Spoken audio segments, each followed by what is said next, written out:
Ooh. Yes, sir. Yes, sir. And then, man, this looking like it's over. Looking like it's over for Dallas. Oh, it's a wrap. It's Yeah. 3-0. I mean, why Yeah. play game 4? Why play Yeah. anymore after that, bro? Like, It's never been done. I mean, they're saying it can be done, but it's never been done before. So Is this the worst finals? Oh damn! The ticker ain't even start yet, man. My bad. Take time ain't moving yet. It's all good. We gonna get there. We gonna get there, man. It's that time of the week, man. It's that time of the week. You already know, man. Yeah. this might be the worst NBA playoffs in history. Period. But man, it's one of the worst, man. It's one of the worst. This finals is trash. This fool's probably about to get swept. You know, we'll see if they put up a fight this last game, but I don't know. Oh, you know what? I was gonna say something, but I'm gonna save it for right when we start the show. I was gonna say something. This is gonna be a hot take about if you're a Laker fan, you might not like this. Uh-oh. But hey, don't forget to clock in, like the thumbs. Don't forget to comment, subscribe, hit that notification bell, all that good stuff, man. Hey, man, here we go. Great Pharaoh. The gift of Troy is a fabulous fabric from the land of the 5 rivers.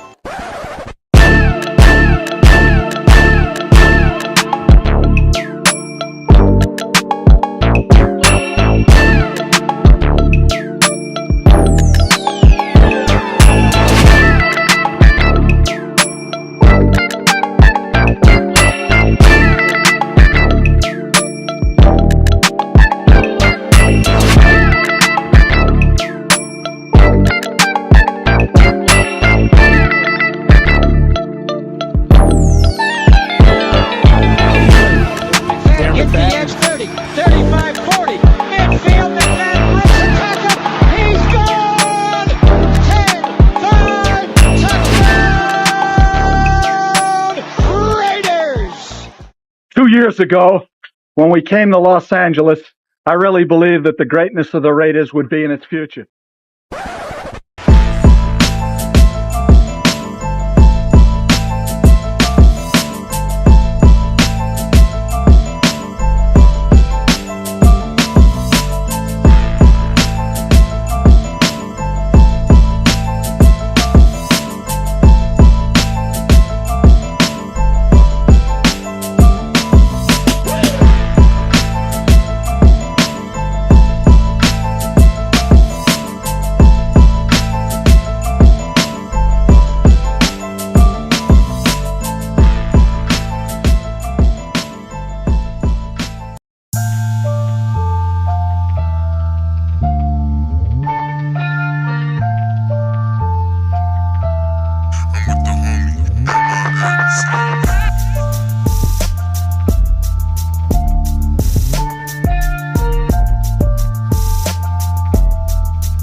One of them hits now. Heard back from Earth, we just shot a few of my shits down. It's safe to say I'm totally pissed. Wow, my cloaking devices just malfunction. Guess it's time for a sit down. This is the problem I got with humans, mostly the common man. Constantly fucking with energy they don't understand. Always thinking they got the upper hand. The G-forces for my maneuvers can snap your spine shouldn't waste my time, they ain't half as nice. Put a Red Bull in your coffin so your ghost can have wings in the afterlife. Let's rock and roll like a belly dancer's rhinestone. It was my idea to shake the pineal gland like a pine cone. My thoughts create hurricanes, tornadoes, and cyclones. A punch for me is like an avalanche of granite and limestone. You live here, but now this is my home. I neuralize both your retinas, you wake up staring at the screen of your iPhone. Confused by the light plus the high tone. And now we connected from the microchip I placed next to your thigh bone. It's hard to understand cause you're mind blown, but I gotta cut communication. Your government just scrambled they spy drones. That voice speaking Sumerian, the oldest language in human history. I can't explain it. What's good? What's good? What's good?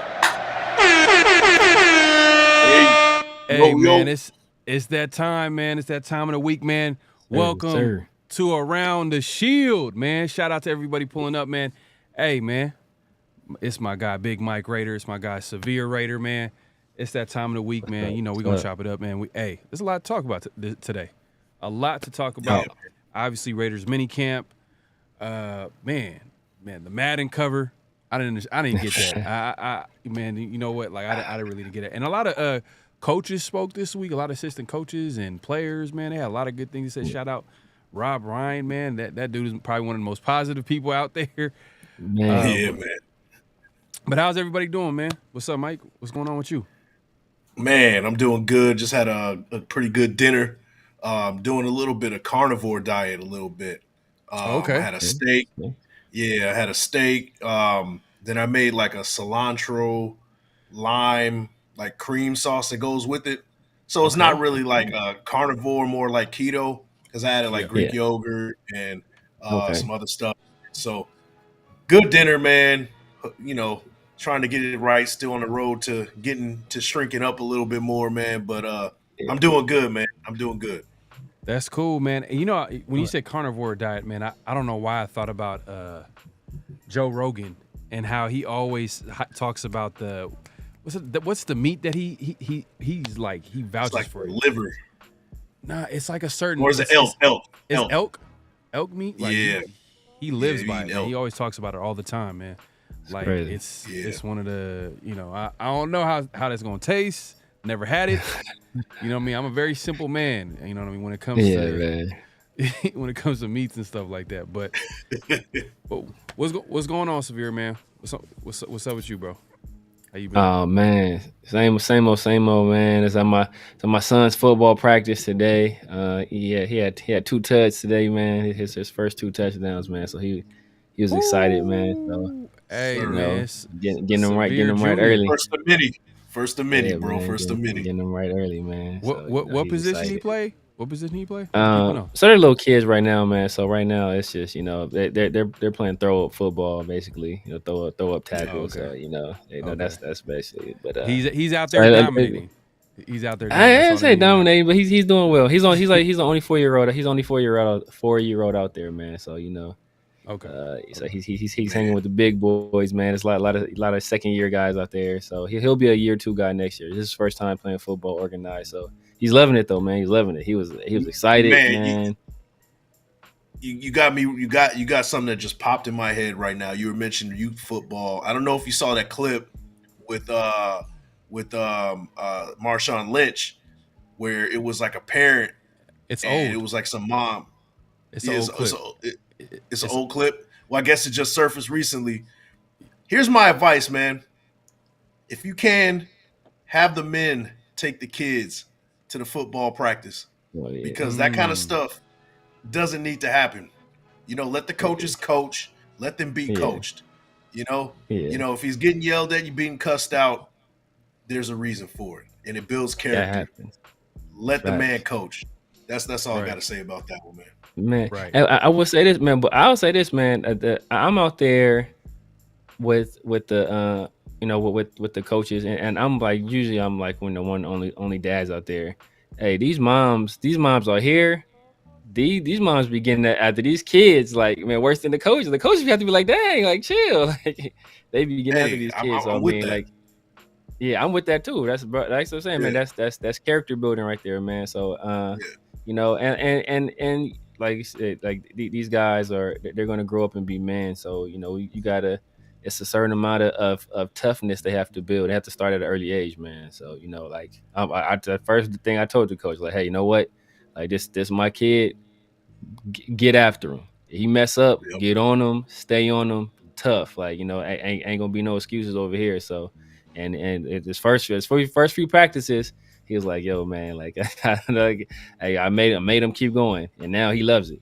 At first, he didn't want to get out there and mix it up. Now he's like, man, I want to tackle everybody. I want to score touchdowns. Like, now he's after it. Like, but if I would have just been like, oh, you know what, you don't have to do this if you don't want to do it, and like, okay, you can just give up. Like, you know, he would have never discovered that love for it because, you know, at first it was hard. And it was like, oh, you know what? I'm new to this. I've never done it before. All these other kids, they're older than me. A lot of them played last year, so they're better than me already. But now he's out there. He's like, man, like I'm trying to, you know, he's like, I'm trying to juke everybody. That's what he's like. You want to juke everybody. You want to do like Fortnite dances. Like, he want to do Fortnite. Like, that's he's like, all right, bro. Like you can do a funny. dance after you score. That's what I told him. Like, if you score a touchdown, you can dance. He's like, can I dance while I tackle somebody? Like, you can know. It's like, you score a touchdown, you can dance. And so we was coming back home. He's like, dang, Dad, I scored. I forgot to do my dance. Like, don't worry about it, man. You'll score again. That's funny. That's funny. But I actually got the clip that Big Mike was talking about. It's an older clip, but point taken from Mike. You know what I mean? At the end of the day, like, football is a very aggressive, physical sport. There's gonna be some tough love in there. You know what I mean? There's gonna be some things that probably mothers don't want to see. You know what I mean? But I'm just gonna go ahead and pull up the clip right here, and y'all could check it out real quick. Let's see here. So here's a clip of Marshawn at his youth football camp, and I guess one of the mothers wasn't happy with how her son was getting coached. Hey, Dad, maybe you should just let him know because they're volunteers. Oh man, let me. I do. I cuss a lot. I cuss in front of them. So look, I cuss a lot. Every one of them's All right, fine. that's okay. No, my son's in here. It's not okay. Is there a man here with you? Good question. Is not a man here with you? But I'm here. What does that matter? Because I'm My going to son speak to a is man. leaving. I don't care. It's my son. Tell them Did you walk here too? They all But I'll tell them that if they're not doing what they need to do, then yes, there's consequences to that. Yeah. If it takes that amount of time for when I tell a kid to do something and they're not doing what they're supposed to do, then there is consequences, like push-ups, like running laps, Like telling like them to get away from your drill. like telling them to get out of my drill if they're not participating, Get out of doing your right, drill. get out of my drill, I'm not even get out of my drill, or whatever it takes to get my drill. Hey, Dad, maybe you should just let him know because they're volunteers. So that was pretty much the clip that resurfaced, but this was like a few years back. I'm not sure when exactly. So I've seen it. I've seen it before. Severe, have you seen it before? Nah, I've never seen that before. But I mean, like, look, man, like I don't want to. I ain't trying to get us in trouble, man. But I will say, I will say this, man. I will say this because there's so much I can go to it. There's so many different dynamics there. It's on Right. Yeah. Right. so many. But I look, I'm gonna leave that over there. I will say this though, like anytime we see a kid or the coaches see a kid crying, first thing he says, the whole team says it, no baby what, and the whole team says ball. No baby ball out here. You ain't no babies out here. You're a young man, so it ain't gonna be no crying. And if you ain't doing what you're supposed to do, yo, like man, just the other day they ran these kids into the ground. One of the kids was like, I have asthma. He's like, it's okay. This coach right here, he's an EMT, so you'll be just fine. Like, ain't no, like, you can't start blaming these kids now because if you start giving them outs or, if something gets tough, it's like, okay, well, it's okay. It's too hard for you. Like, bro, ain't nobody finna rent is hard, bro. Ain't nobody finna be like, all right, you know what? You don't got to pay rent this month because, hey, you started crying. Like, no, don't nobody care about that. So you gotta build that in. You gotta build that into them now, and they gotta understand there's consequences for their actions. If you ain't doing what you're supposed to do, like they ended practice today with 30 up downs, and it's supposed to only be 10. And they wasn't doing the up downs right, so it got stretched to 20. They wasn't doing the up down right still, so it got stretched to 30. They would still be out there doing up downs if the park wasn't going to close. So you got to learn right now. For every action, there's an equal and opposite reaction. And for your actions, there are consequences, whether they be good, bad, or indifferent. But everything you do, there's a consequence for it. So, those lessons you got to learn now. So, don't be, you ain't doing, and if you ain't doing what you're supposed to do, I'm gonna tell man, get the F out of my drill. Like, bro, straight up. Yeah. Hey, you know what? Just not to be too political, right? I don't want to get political or get us in trouble, but there are people who, legislators and things like that's trying to take youth football out of the state of California. And that is ill-advised. That should not ever happen. That's probably one of the worst things you can do for this youth, particularly young men. If I'm a stand for anything politically, I'm a stand for one thing. Let's take care of our children. Let's take care of our young men and keep youth football, because that's what builds character, and that's what builds these young men, these kids to be young men later on. So keep the youth football, man. Let's keep it alive, man. That's all I got to say about that one. Yeah, that's terrible, man. Now, you're taking out a sport activity for younger people to go. You know what I mean? What do you think is gonna happen when you do something like that? I mean, obviously there's other sports, but not everybody's gonna want to play those other sports. So you're gonna give them. Right. I don't know, man. I don't think that's a good idea, man. I don't think that's a good idea. And it's crazy. It's crazy, man. One of the moms today was just talking about since my son started playing, he's night and day different. Way more responsible, way more accountable, all that stuff. And that's what they breed in them. That's what they breed in these kids. One of the kids was out there, he didn't have his jacket. He's like, oh, when I didn't bring my jacket, and the coach asked him straight up, whose jacket is it? Is it your jacket or your mom's jacket? He's like, well, my mom left it in the car. He's like, I'm gonna ask you again, is it your jacket or your mom's jacket? He's like, well, it's my jacket. Well, then he's like, then you should have brought it.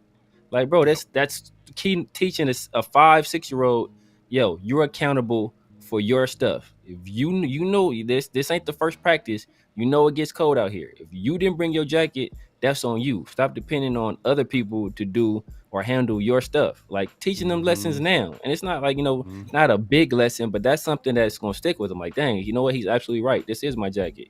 On game day, what if you show up and didn't bring your helmet? You're gonna be like, oh well, my mom didn't bring. No, bro, that's your helmet, that's your uniform. So at the end of the day, you're responsible for that. Even at 5 or 6 year old, that, and that's what sports, organized sports, it teaches all that stuff, man. So for them to try to take that stuff away, bro, I mean, that's part of the problem right now, man. Part of the problem right now in this country. Yeah, man.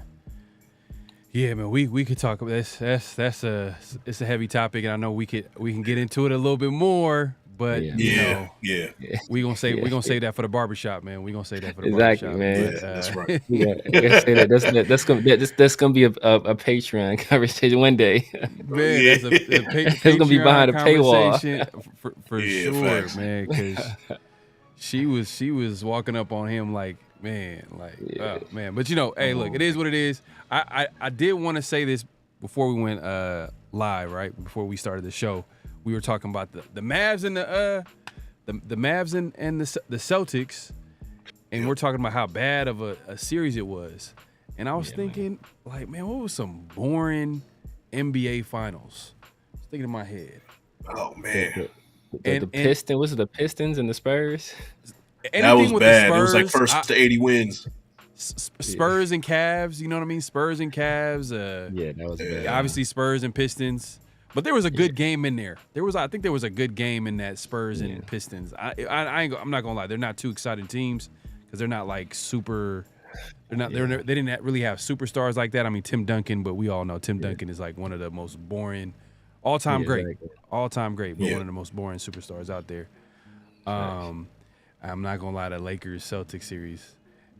I'm just not the second. The second one we won. I love that one. I love that we won. But if I was just really looking at it, man, was this an exciting series? Nasty. It was 7 games, though. It went 7 games. It was nasty. This is gonna be a sweep, bro. That game 7 was disgusting. Kobe was 5. Kobe was horrible. Yeah, Kobe was bad. Ron Artest, a metal world peace, bailed us out. And as good as a player as Ron Artest is, he's an ugly player to watch. As far as his game, it's hella it's just not. It's robotic. It's just Ron Artest. I think I've made this kind of point before. I don't know if I made it on live, but Ron Artest, if a football player was playing basketball, that's how it would look. It would look like Ron Artest. Yeah, that's a fact. Hey, but who do y'all think is gonna win the next game? Do you think the Mavs gonna win at least one game? Gentleman's go sweep. Ahead, Mike. Gentleman's sweep. Yeah, I'm thinking 5 games. Yeah, I'm thinking the same 5. thing. It's. I think the Mavs aren't so bad where they won't win at least one. I think because this is gonna be the game where like they're gonna be like, oh my god, like if we don't win this game, like it's a wrap for us. So I think they're gonna come out and like balls to the wall, everything they got and win this game. But I think the very next game, Nah, they getting swept. it's a wrap after that. They getting swept. He's Like they getting swept because just because like they're Celtics are just a better team. Like when you like literally, this game was supposed to be their best shot right here. Like this was their best shot. They almost won game 2. I think the dagger was game 2 because it was close at the end. Yeah, and then dude, he missed that dunk, or you could have argued that it was a missed foul call, whatever the case may be. But I'm just saying, man, like I after that game 2, that was a dagger, and then they were down like what? How many? They were down 20-something points in the fourth quarter at home. Boston first team home game? benefiting from a missed call? No, never. In Boston. But my point is that at the end of the day, like they were down 20 in the fourth quarter at home. I mean, they were able to come back a little bit, but it is what it is, man. I think it's done, man. They're gonna celebrate that championship in Dallas. It's a wrap, I hate to see it, but the Celtics are gonna win the championship, man. What do they got? Man. They're at like 19, 18? 18. This will be 18. Yeah, 18. See, when you're a fan of the Lakers, you start looking at the titles, and that's how you get competitive. Like, man, like exactly, they got 18. I think the Lakers got 17, or they're at 18. Lakers got 17. They got 17. But the Celtics got 18, but 11 of them came like with Bill Russell got 11. Yeah, with like 8 NBA teams, like with 8 NBA teams, like that's crazy. Yeah, they were playing the mailman and the milkman and plumber, like bro, like they don't count, bro. The talent wasn't as good as it is these days. But that being said, man, we know why y'all here, man. We just wanted to get into the show smoothly, and let's get into the Raiders, man. Hey, look, just the other day, before we get into minicamp, man, I don't know if you guys heard about the Madden cover. Christian McCaffrey was announced as the Madden cover guy. You know what I mean? Like these days, that's like a big thing. You know what I mean? For everybody that grew up on Madden and stuff like that. But you know what's funny? Like they're all excited to be on the cover, but I don't know, man. I believe in the Madden curse. Yeah, I believe in the Madden. Like it's too big of a coincidence that every player that's been on that cover literally gets hurt that year. There's only been like maybe one player that was able to like overcome it. I don't know. It might have been Adrian Peterson. But we all know Adrian Peterson is like a lock Hall of Famer at running back. But the big news is, and why it connects to the Raiders, is that on the cover, there are some Raider players. And the game never happened. Like, they actually made up that whole cover to put the Raiders on there. And I hope whatever curse, I'm just hoping, I'm knocking on wood. I ain't want to bring it up, but, like, I just don't want nothing to be connected to the Raiders in a bad way, because they had to put them on the cover for whatever reason. I guess because the Niners and Raiders, obviously we had that Bay Area, that Northern California rivalry, but it is what it is. What are your thoughts on that, man? What do you think about, like, the Raiders players being included on the cover on a game that never happened? Do y'all see that? Do y'all feel like that's weird? I'm really sick and tired of the NFL, the media, EA Sports, everybody, all the above, pimping us out for their popularity. They always got to put our colors. They always got to put our shield. They always got to put something on us to build the talking, the traffic, the social media, the clicks. Like, it's getting old now. And if this team is taking anything personally, they need to take a lot of this personally, because there has been in the history of the Madden cover, I can't think of of another cover where they had another team on it and the headlining player chasing down, chasing down the headlining player from another team. When has that ever happened in the history of Madden covers? Like, they choose the Raiders to do it, like, and it's not even real too. We don't even play the 49ers this year. I mean, we play them in the preseason, but Christian McCaffrey isn't playing in the preseason. So that scenario will never happen. Not this season, at least. So, like, to me, it just seems like it's getting old now. The Raiders really need to turn this around because we're being a punchline. It's like almost like we're a punchline to the entire league, social media, the actual media, EA Sports. Everybody is using us as the punchline, and it's getting old. And I'm sick and tired of it, man. Yeah. No, I agree. And the crazy thing is, it doesn't just happen in that arena. Like, the Raiders get used in everything. Like, man, if you want to get down to the nitty gritty, there's some content creators out here, man. Like, are you a Raider fan? Yeah, exactly. Exactly. Like, nah, I just want the clicks. Yeah, man. I'm like, you're a so fan. Oh, that's interesting. Yeah. Okay. It is what it is, man. They put it in the work. It's all good. I'm not really mad at it, but it is kind of interesting. But what I'm saying is, my point is that people are capitalizing on the Raiders because the Raiders are a brand. They're a big time brand. But what were your thoughts on it, Severe, as far as the Madden cover and the Raiders being included for, I guess, I don't know, for trying to capitalize on the Raiders brand?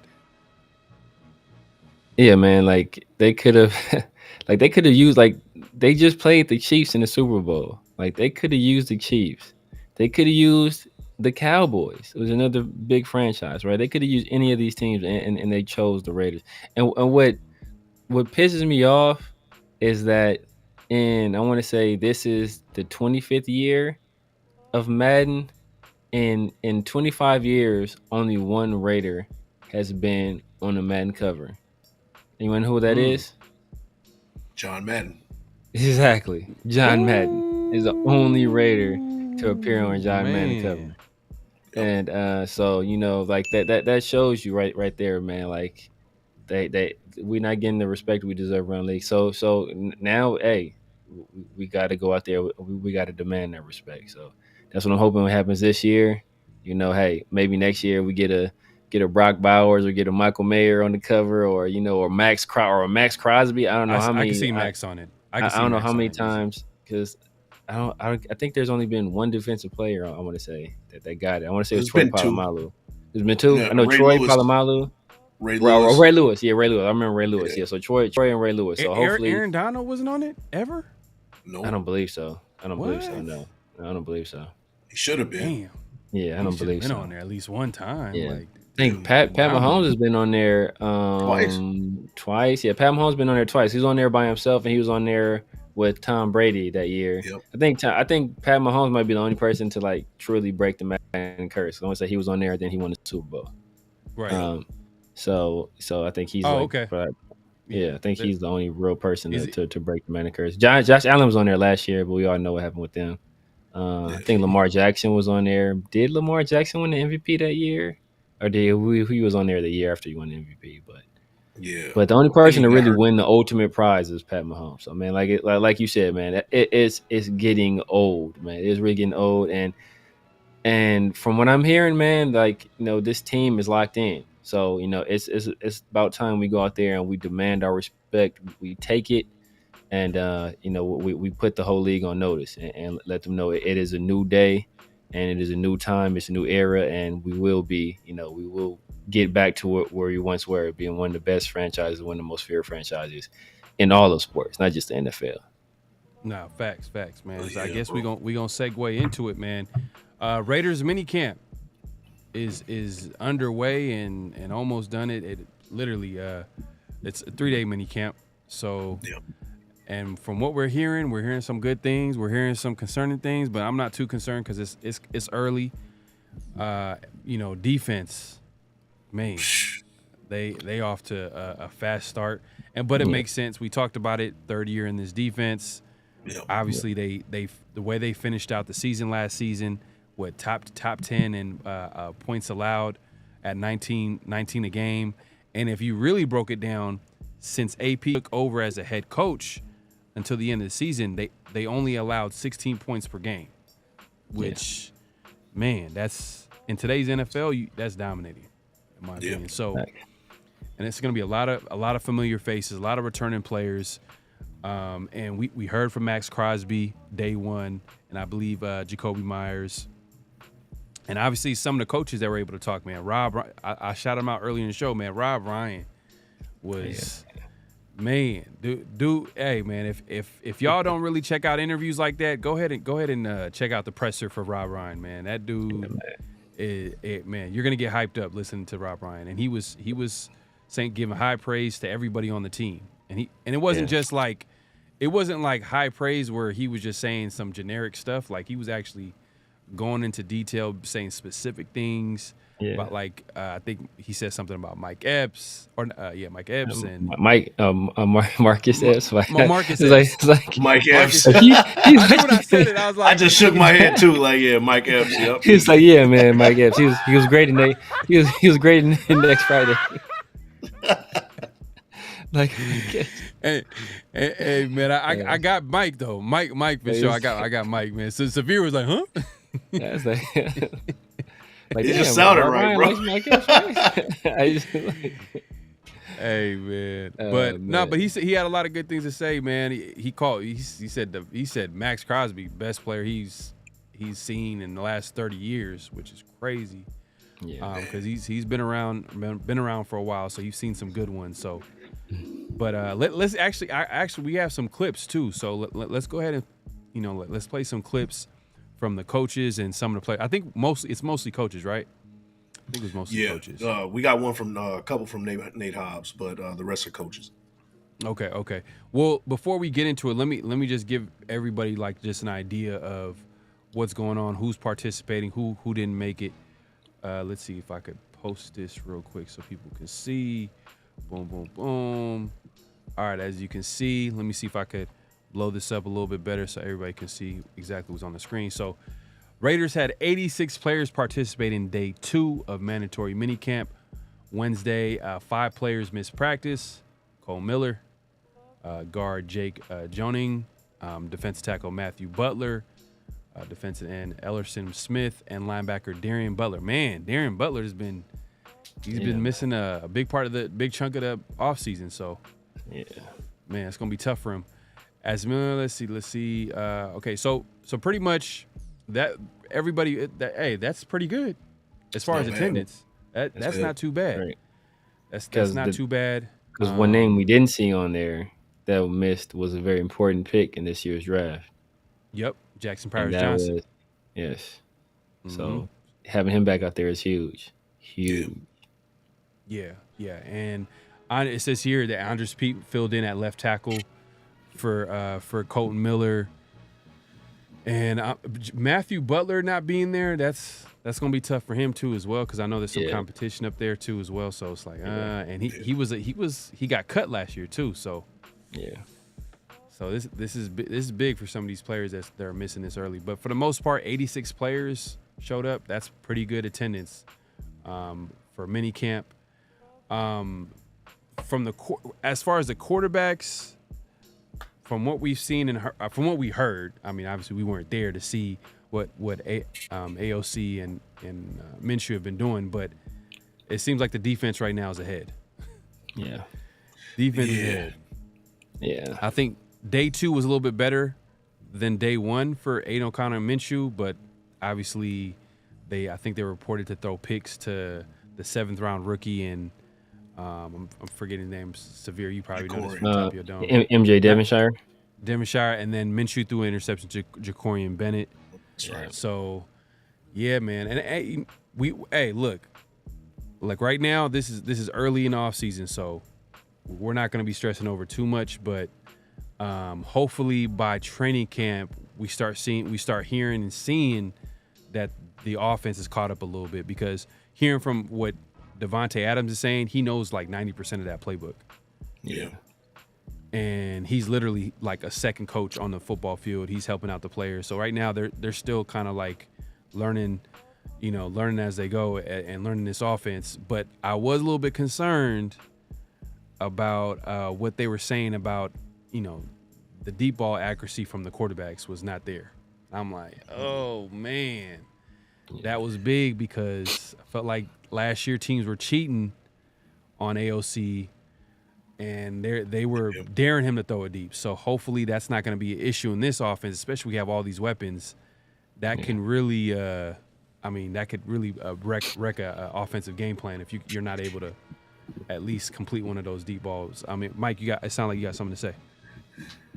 Yeah.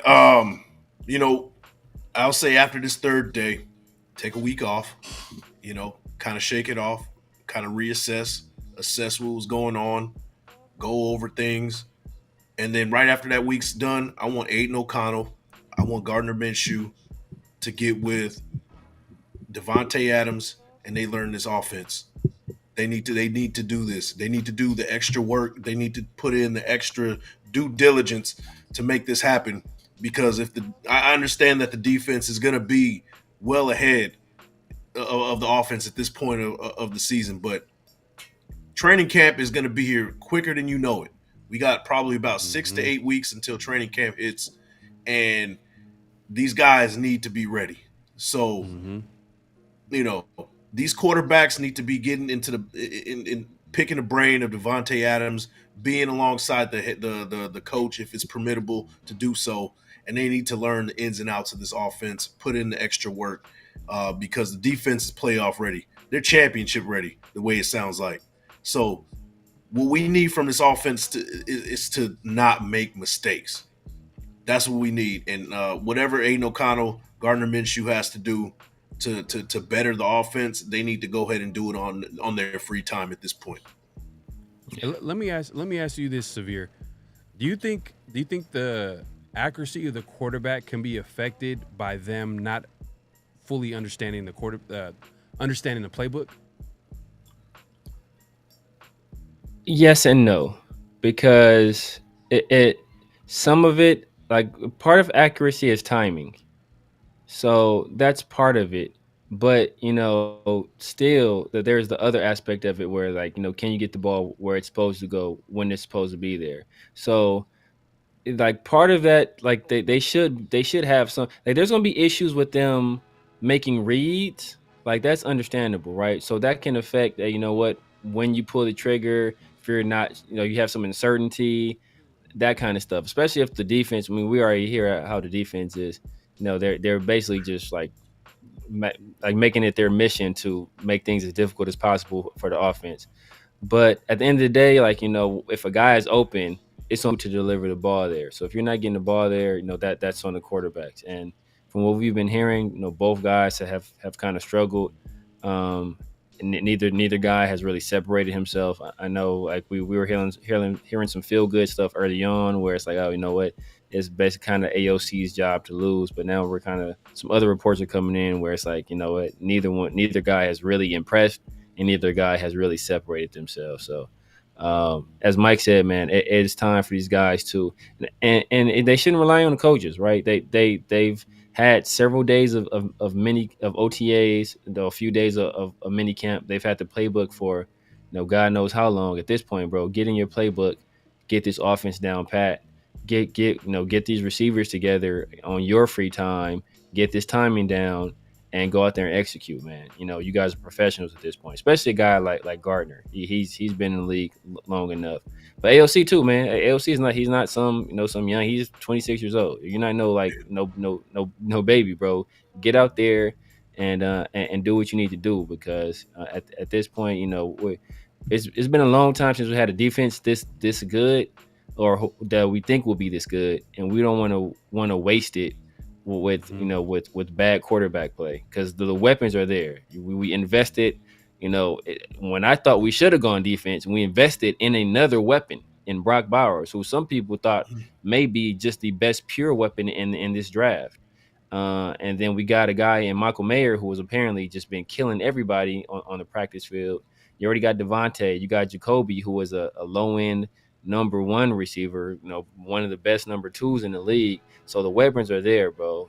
So it's if this offense sputters, it's going to be, I think people are going to probably point the blame at Luke Getsy, but I'm pointing the blame direct at whoever is under center, whether that be Gardner Minshew or Aiden O'Connell. Yeah. No, and you know what? Can I play devil's advocate? Because I want to do the flip side of that, right? There is that other side to where you can make the argument that the offense isn't doing great because the defense is so good. You could also say that too. Yeah. And that's just me giving them the benefit of the doubt. No. I'm hoping that is more of that than what we're all suspecting it is, and that's poor quarterback play and them not, getting the grasp of the offense and them having to figure this out now before it's too late. I'm hoping that it's the defense causing all this confusion, all this, panic or whatever's going on with the offense. I'm hoping that it's more of the defense doing that to the offense than the ability of the quarterback not being able to process, not being able to figure out what's going on in the offense. I think it's a combination of both. I think it's a combination of both. And generally around this time, defenses are usually ahead of offense because, as I said before, offense, so much of that is timing and being on rhythm with guys, and then understanding what guys will do in certain situations, especially if your offense have option routes and stuff like that. So a lot of that has a lot to do with it. And then also this defense has been the same defense for 3 years.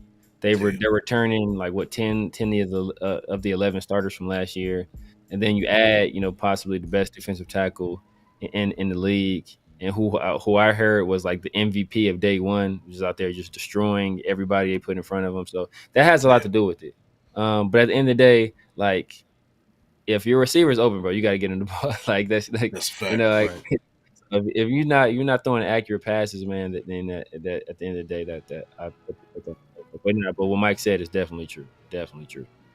Yeah, I think it's a combination of both. I think that the defense right now is ahead of the offense. It's not even. I don't think it's close. Hearing Max Crosby, disrupting the play, and then right after he made a big time play, Christian Wilkins is making a big time play, and then you hear Max talking about Wilkins, comparing them to. Not that they're the same type of player, but the chemistry that they both had. He was talking about Unique. Last time he played with a Unique, and it felt like Max and Unique had a really close bond. They were really cool with each other, and he said him and Unique used to always compete against each other. Who can make the most plays? So, hey man, when your D line is competing not against the other team, but they're competing with each other. So, I think the possibilities are endless when it comes to the defense. When you got players over there competing against each other, so they can who's going to come up with the most plays? Because I feel like it's a win-win at the end of the day. Because whoever's making plays it's gonna equal to game-winning plays. It's gonna equal into wins eventually, and we hope that happens. But I think right now, the defense is ahead. Offense needs to catch up. It sounds like Davante Adams is doing his part on helping the players on offense figuring out this offense. I thought it was interesting though. Davante Adams, talking about Brock Bowers and how he said his conversations with him were man, I haven't said a joke to him that he laughed at, and he gave him a nickname. He called him the businessman. Dude's all business. He's super serious. So what do you think of those comments of Davante Adams talking about Brock Bowers? Do you take that as maybe that's his personality, or is it how do you take that from Davante Adams talking about Brock Bowers, Mike? I see it more of a compliment. This guy, he's saying man, this guy's just about his business, and he wants to win. He wants to contribute, and he's on a mission.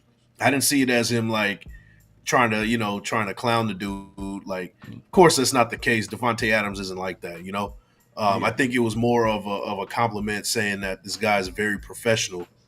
He's approaching the game in a way that it should be approached, and he's showing maturity from a rookie. You know, that's pretty much how I translated it, and I think it's a good start. I think it's a good start for him. Yeah. I just keep thinking about like how that when they got drafted and the cameras went to his family and everybody that was there, and you just seen his pops just like he congratulated, but then he couldn't hold it in. He looked pissed. He looked pissed, but yeah, man, it is what it is. We're probably looking into it too much, but there were some coaches that spoke that we have some clips that we're gonna look at. I think Cadillac Williams, James Craig, and obviously Rob Ryan, and there's some noteworthy clips here. So I'm gonna go ahead and put up the first one here. Let's see. Let's take a look. Man, I thought I had it up. My bad, y'all. Yeah, I will say this: when Devontae was talking about Brock Byers, he's like, "Yeah, I call him BM," and I was like, "Huh?" And he's like, he's like, "Oh yeah, the businessman." I was like, "Oh, okay." It's like, you gotta explain with that. Look, bro, you gotta clear that up, man. You're calling a grown man BM. I'm like, nah, dog. Right. Yeah, that wasn't an original nickname for sure. Like that was like he's he's trying to have it stick. Like because he tried to tell everybody like, oh yeah, that's gonna be his nickname from now on, the businessman. But the businessman. I don't know. Nigga be like, but I get what he's trying to say. I get what he's trying to say. He's all business. If that's the that's not like the marketing team is gonna be like, what the hell are we gonna do with this, man? Right. What the hell is this? Throw that in the trash. Man. But so I'm gonna play this clip here. We're gonna lead off with actually Nate Hobbs. So this is a clip here. We're gonna talk. Nate Hobbs was able to talk to the media too. Call him the hobgoblin, huh, guys? Oh, man, come on, bro. That's terrible. It's terrible. Hobgoblin. Like it's like if we called the show instead of Around the Shield, we call it the podcast. Exactly right. The Raiders podcast. Like, come on, bro. A little bit more originality, just a little bit more, Come on, a little seasoning on that one, bro. Exactly, man. Yeah. But here we go with Nate Hobbs. Let's go ahead and play this clip, man. Let's hear what he had to say. I guess the other guy in this mix is Brandon. What's Brandon bring to the squad? Brandon Faison? Yeah. Be face. I think the sky's the limit for him. I feel like people forget my rookie year in 2021, how he started the last half of the season and went man for man with every receiver who was a top-ranked receiver and shut him down, essentially. Like, once he gets in his bag, he's hard to stop. And he makes it very hard on the opposing team, you know what I'm saying? He's just a physical specimen, is what I call him. And great dude, too. Great energy, great positivity, you know what I'm saying? So a lot of high praise coming from Nate Hobbs talking about Brandon Faison, the cornerback for the Raiders, who was injured last year. Well, obviously, he talked about in 2021 when that was like probably the last time we've seen it healthy with the Raiders, if you really think about it. So he played in that Gus Bradley defense. He's talking about how well he played there to finish out the season. But what are your thoughts on, these comments, Big Mike, as far as, Brandon Faison and what he could possibly contribute to the Raiders? Will he be the starting outside corner? No, he's not. But I will say this: maybe we have more depth than we thought we did. That is a possibility. But I do want to kind of pick a little bit of what he was saying about in that 2021 season. He was going against the number ones for each team and picking them apart and shutting them down. I would like to see the stats kind of breaking down week by week what he was doing in that 4-week span when they had to win out basically to make the playoffs. Now I know that defense they played good enough to win the games, but I don't know if I would necessarily say that Brandon Faison was shutting down guys. But he did play his best football at that time. I know he was putting feet to fire at that point. And our hopes was at that time, like, hey, maybe we got a guy that is a depth piece in case some guy goes down, and you can throw him in there and he can hold himself. He can hold it down for the most part. Fast forward to now, hey, he could very well be that guy, and on top of Jacorian Bennett having a pretty good mini camp right now so far, maybe we got the depth that maybe we didn't think we need, because a lot of people are talking about, hey, let's bring another corner in. Maybe, the team doesn't see that we need to bring another corner in based on, what Brandon Faison's bringing to the table with Jacorian Bennett. We got the rookie. We got Nate Hobbs, Jack Jones. Like, maybe they think that they got enough depth to get it done this season. Yeah. I mean, but just based off the reports of them being interested in Stevie Nelson before he retired, it suggests otherwise. They're Right. looking into the market. Maybe that was their number one target. Maybe there was a guy. Maybe they were waiting for the price tag to go down. Obviously, Stevie Nelson was like, "Yeah, I ain't coming back if y'all gonna pay me this." I just had 5 interceptions last year. Y'all gonna pay me this because it was a lot of teams that were connected to him, and he ended up retiring. Well, now the next question is based on what we have, is there anybody out there that can kind of exceed what what we already have? Could is there somebody currently out there right now that could put up similar Steven Nelson type of numbers? Now, a lot of people want to say that it's what's his name? Play for the Stephon Gilmore. Yeah, Gilmore. Say it's Gilmore, right? People think it is Gilmore, but he's older now. He might be on a decline. Maybe he played his best years already. There's a lot of questions regarding that. There's other guys, what's the guy from Adoree Jackson? You could say, him as well. But is he comparable? Is he better than what we already have? So at this point, it's like, do the Raiders even move forward with that type of plan at this point? Because is there anybody else that they can bring in to kind of, I don't know, to take one of these guys' spots to better the team? Or is it just kind of like you're just doing a move for the sake of doing a move? That I guess that's what I'm saying for that one. Yeah, you know what? Because if you think about it, like, do you think? And I'm gonna get severe involved with this. Yeah. Do you think that, like, based off what the team sees in minicamp and OTAs, they'll make a decision based off what they see to possibly, like, you know what? Yeah, we can't trust this room full of, like, pretty much young players. I mean, like, you got Jacorian Bennett, second-year player. Brendan Faison, obviously, he's a veteran in there, but he's still young. He's still in his prime. And then the rest of the room, if you think about it, like, you got 2 rookies that were drafted this year. And I might be leaving someone out, but it's a pretty young cornerback room. Sam Webb, I think, still around. Sam Webb, but still young player, probably third year in the league. Yes, I think it's third year. Yeah. Third year, former undrafted free agent. So, Severe, do you think that the team could possibly come away from OTAs and minicamp and be like, you know what, we need to add another player in there to add some competition?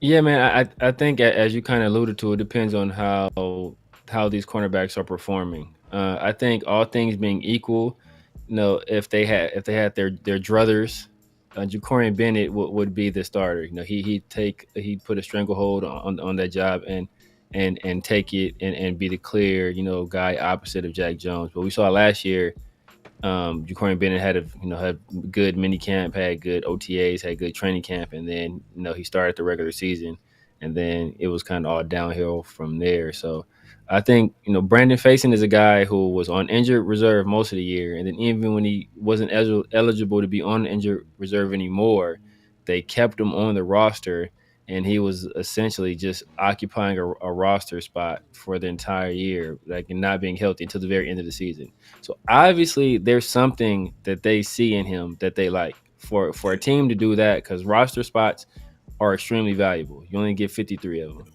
And for them to have a guy essentially not be able to play for an extended period of time and keep him just there and paying him, they must really like his skill set or what he brings to the team. So I think he is a legitimate option.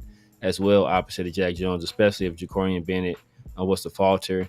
In terms of free agency, I don't see any guys out there right now that will make a huge difference. Adoree Jackson would probably be top of the list. It's just in terms of a guy that's still relatively young, and athletic.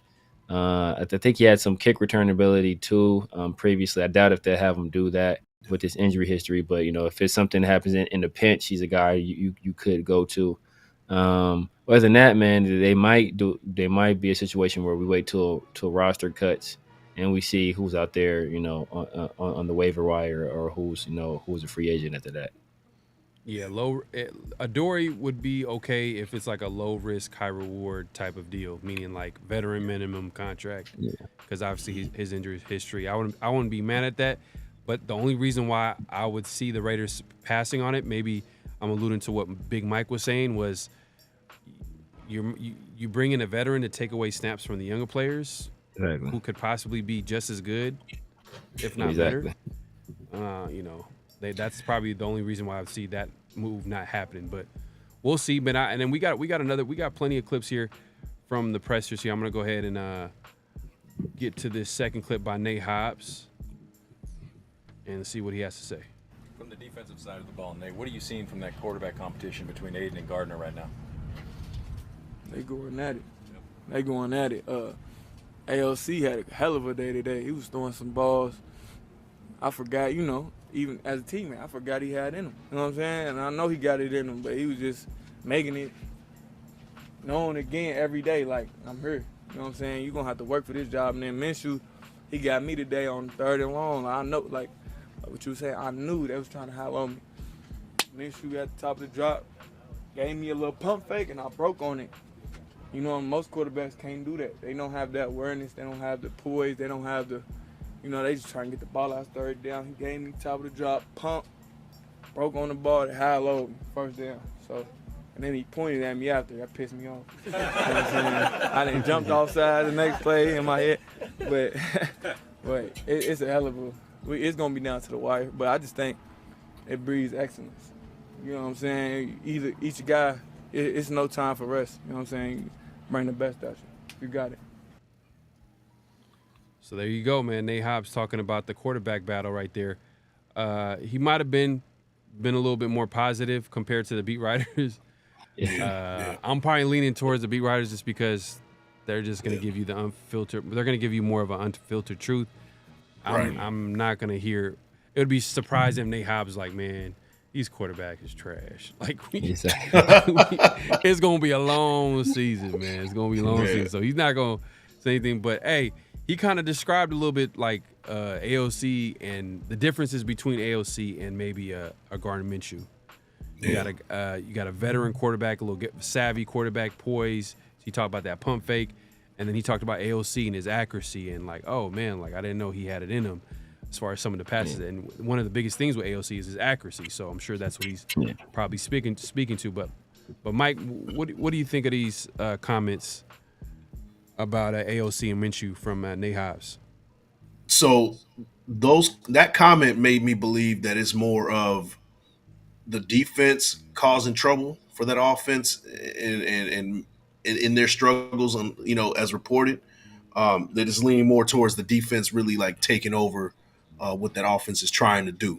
Now, what you're going to see over a period of time is that this offense is going to get a couple of plays on a defense. That's what you're hoping for. And he did mention Gardner Minshew hitting him with that pump fake and going over and getting the best of him on with the play. Now, onesie twosies might turn into about a 50-50 battle down, by the time the season progresses. So that's kind of what you're hoping for, right? Like the onesie twosies turn into a iron sharpen iron situation. I'm going to have a little bit of optimism that that's kind of what is forming right now. Just a couple of plays here and there. Yeah, the offense is probably struggling right now, but those couple of plays over time is going to turn into a few plays, is going to turn into a whole evolution, is going to turn into the offense having a better day than defense, and then the next day you might hear something vice versa, and in the process sharpen each other up. So I'm I'm holding some optimism with that one. Yeah, and to Mike's point, and I'm gonna pass this to Severe, man. Are they even? Is the defense even respecting the run game in OTAs and minicamp? Like, that's true. I mean, I'm sure they're probably simulating some run plays, but I don't think it's not the same as in a game or when they have pads on and you're running the football where you have to respect it because you got to stop the play. You gotta be on your assignment. So I'm right now. I feel like it just goes back to what we talked about. I feel like the defense is just ahead of the offense, and on top of that, they know that most likely AOC is going to be passing the football. They know Minshew's obviously going to be passing the football. So, and eventually it's going to turn into, we know what you're going to do. We know this play. You do this all the time. Like it's just, But Severe, man, what were your thoughts on Hobbs' comments? Yeah, man. First off, Nate Hobbs looked like a personal trainer from 24-Hour Fitness. I don't know why. He looked like he up there. Like he is in your ear, like, give me one more set. Give me one more set. I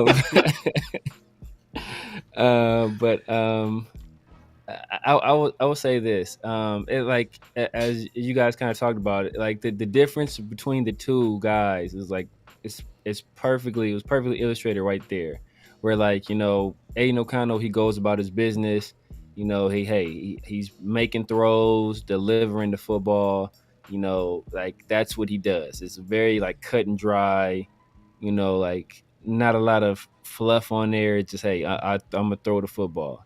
But then you hear about Gardner Minshew, and then even how he described it, right? The Aiden O'Connell thing. Aiden O'Connell was making good throws. Like, man, I forgot he could throw like that, But then when he goes into the Gardner Minshew, it's like a whole story. Oh man, Gardner did this, and he pump faked me, and yada yada. But it just tells you, like, this, the differences in those guys. Where, like, Aiden is just all business. For Gardner it's like a lot more intangibles. Is a lot of other stuff there. Maybe it's not as much of the throwing stuff. It's even like the point. Like, yeah, but I got you, bro. Like, even that point is like, that's something that like your offense sees you, like, get somebody, and then you see you pointing them, like, yeah, I got you. Like, that's something. Like, I see my quarterback do that.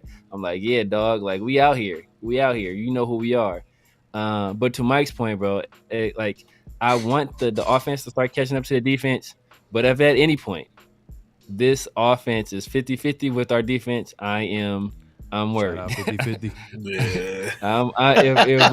If we hear that if it's like, and maybe, like you say, if they have a day or two here where, hey, they get them, but if it's like a consistent thing where our offense is like 50-50 with our defense, I might start getting concerned because, like, no disrespect to Aiden O'Connell or to Gardner Minshew, but they ain't Lamar Jackson or Patrick Mahomes. So if we start to see our defense, struggle over a long period of time, I'm like, yo, man. You're right. I can't disagree with that one, bro. Yeah, man. Hey, but you know what, man? Hey, at the end of the day, like, this battle won't get interesting until we see the bullets flying in training camp and obviously preseason, because and I think, Severe, you made this point before, and I agree 100% agree. Minshew's not the type of quarterback that he's probably not going to stand out in practice. You know what I mean? His game is probably going to be better off during the game, like during preseason, where he's making those key first down runs. He's making those off schedule plays. Like, that's where you see a Minshew kind of, like, you see him stand out a little bit more. So we'll see what it looks like in preseason. Same thing with AOC. And like I mentioned before, like, the Raiders are not depending on AOC and Minshew to be the guy. They just want them to just be a piece on that offense, just do their job. And I mentioned the run game. That's going to be the biggest part about this. And just to segue, before we segue to Cadillac Williams, he's going to get into the run game and Zamir White. Make sure to clock in, like the thumbs, hit the sub, man. Hit that like button, hit that subscribe button, hit that notification bell, man. We appreciate y'all watching. Just go ahead and hit that like button. You guys exactly. It's free, and you guys should be seeing this on all of our channels. So just make sure to head over there and hit the like button, comment, subscribe, hit the notification bell, clock in, clock out, whatever y'all want to do, man, and light the thumb and all that good stuff, man. So we appreciate everybody coming through. But let's segue into the run game, like I was saying, and Cadillac Williams, the running back coach, was able to speak to the media. I'm going to go ahead and play this clip. Can you talk, Hondo Carpenter with Sports Illustrated, can you please talk about Zamir, your thoughts on him? Obviously, AP and those guys have a lot of faith in him. Just want to know what you see from him that you Rajon. Very, very talented young man that's going into his third year, raw, but got a chance to be really good. I mean, big, physical, strong, quick. Can do a lot of things that, again, that you don't have to coach. So the potential there is incredible. Think, just a young man that got to continue to hone on the little things and continue to find his skills. But just with time and him trusting the process, trusting himself, and us coaches putting him in the right position to be successful, man, he's gonna flourish. Man, so there you have it, man. Cadillac Williams was able to talk about Zamir White and what he brings to the table, and I feel like he kind of echoes a lot of what we heard from Luke Getsy the other day, where he spoke to Raiders media about Zamir White, and like it sounds like the Raiders are high on Zamir White, like they believe in him. What were your thoughts on what the comments from Cadillac Williams, Mike? Man, I'm looking forward. I mean, it all sounds great, but I'm really looking forward to seeing how this offensive, this run game is going to contribute to the whole offense as a whole. Thanks. Now, we're talking a lot about Aiden O'Connell and the passing game and things like that, but there's a whole wrinkle that we're not seeing yet, and that's the run game. These offensive linemen, they want to get after it. They want to knock people over. We're going to be in 12 personnel a lot. We got two able-bodied tight ends that can block downfield. That will open things up for Aiden O'Connell down the line if we can get that running game started. And if Zamir White is that guy that Cadillac Williams is saying, all these other guys are saying, what his physique is looking like, if it's matching to his ability on the field, bro, we might have something special. I'm looking forward to seeing what this this running game is going to bring, and we're only going to be able to see that during training camp. No, facts, man. And just to add this to on top of what Cadillac Williams is saying, what I'm saying, the reason why I'm saying that the Raiders are high on him is it's because every time his name comes up, they have a lot of good things to say. And Luke Getsy was talking about how fast he was, like how speed, and I'm excited about that because, man, the last time the Raiders had a home run threat at the running back position, was it Darren McFadden? Yeah, as our primary back, probably Darren McFadden. It might have been Darren McFadden, maybe Murray. I don't know if you want to put Latavius Murray there. Yeah. Murray too. See, but nobody was thinking Murray was that dude at the beginning of the season, that 2016 season, because we had a similar kind of running back by committee. We had the young Jalen Richard. We had what was it, Washington? DeAndre Washington. DeAndre Washington. We had Murray as well. Those guys weren't household names, neither three of them. But when it was all said and done, we were looking at those three as a three-headed monster. So, hey, we got to see. Yeah, no, facts, 100%, man. But Severe, man, what are your thoughts on what Cadillac Williams had to say about Zamir White? Because obviously the run game is going to be a huge part of the Raiders' success on offense. Like, we're not going to lie to y'all, man. Like, at the end of the day, like, as much as we can talk about Minshew and AOC possibly figuring it out at quarterback, the key is the run game. And that's probably why one of the biggest reasons why Luke Getsy probably got the job. But what were your thoughts on Cadillac Williams, man? What do you have to say about Zamir? Yeah, man. Pastor Cadillac was preaching from the pulpit from the book of Zamir. He's awfully raw. But Raw. I don't know how many fried bologna sandwich and syrup sandwiches you got to eat to get an accent like that, bro. But that That's man funny. is country as all get out. But yeah, I mean, I agree, man. Every time the Zamir is brought up, people have good things to say about him, and it's good to see that he's kind of honing in on the finer details of playing a running back position. 'Cause I think that we saw how Zamir can run the ball. We saw that last year, right? He basically carried us to a win against the Chiefs. We saw early in his career, he talked about wanting to make improvements as a pass catcher. And last year, I think he was very proficient as a pass catcher.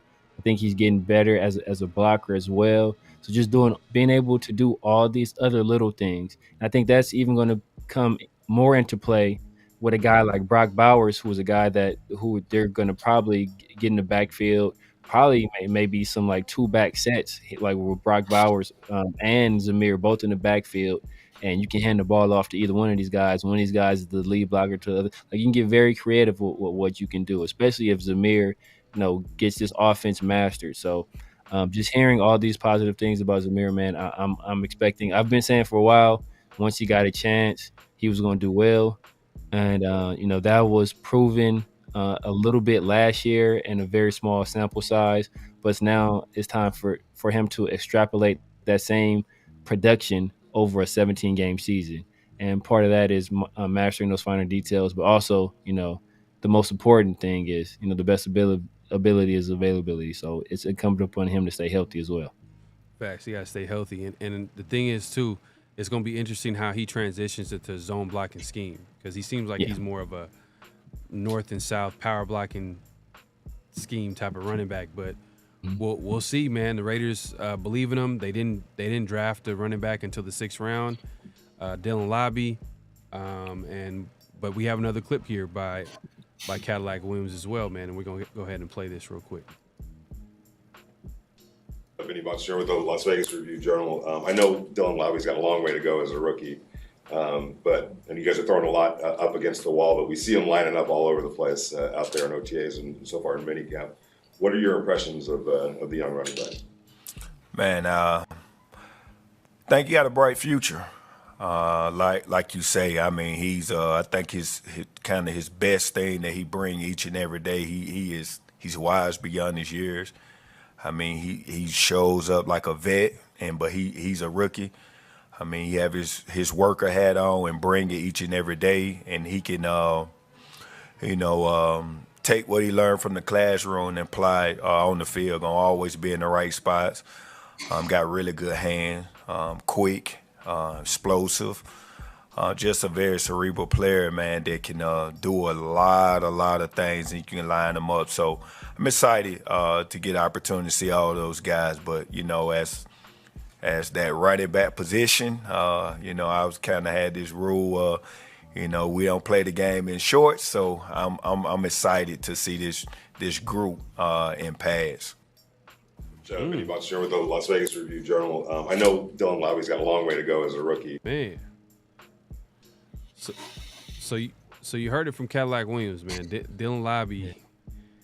I felt like he had a lot of. I feel like he had better things to say about Dylan Laube over Zamir. I mean, obviously he was complimentary about Zamir as well, but like he seems pretty excited. I know he mentioned at the end saying that they're in shorts right now, so he wants to be measured with his how he looks at Dylan Laube, but like he's pretty excited about him, man. Mike, what did you get out of what he said about Laube? Man, the vibe I got from Cadillac was that he's trying to keep this a secret.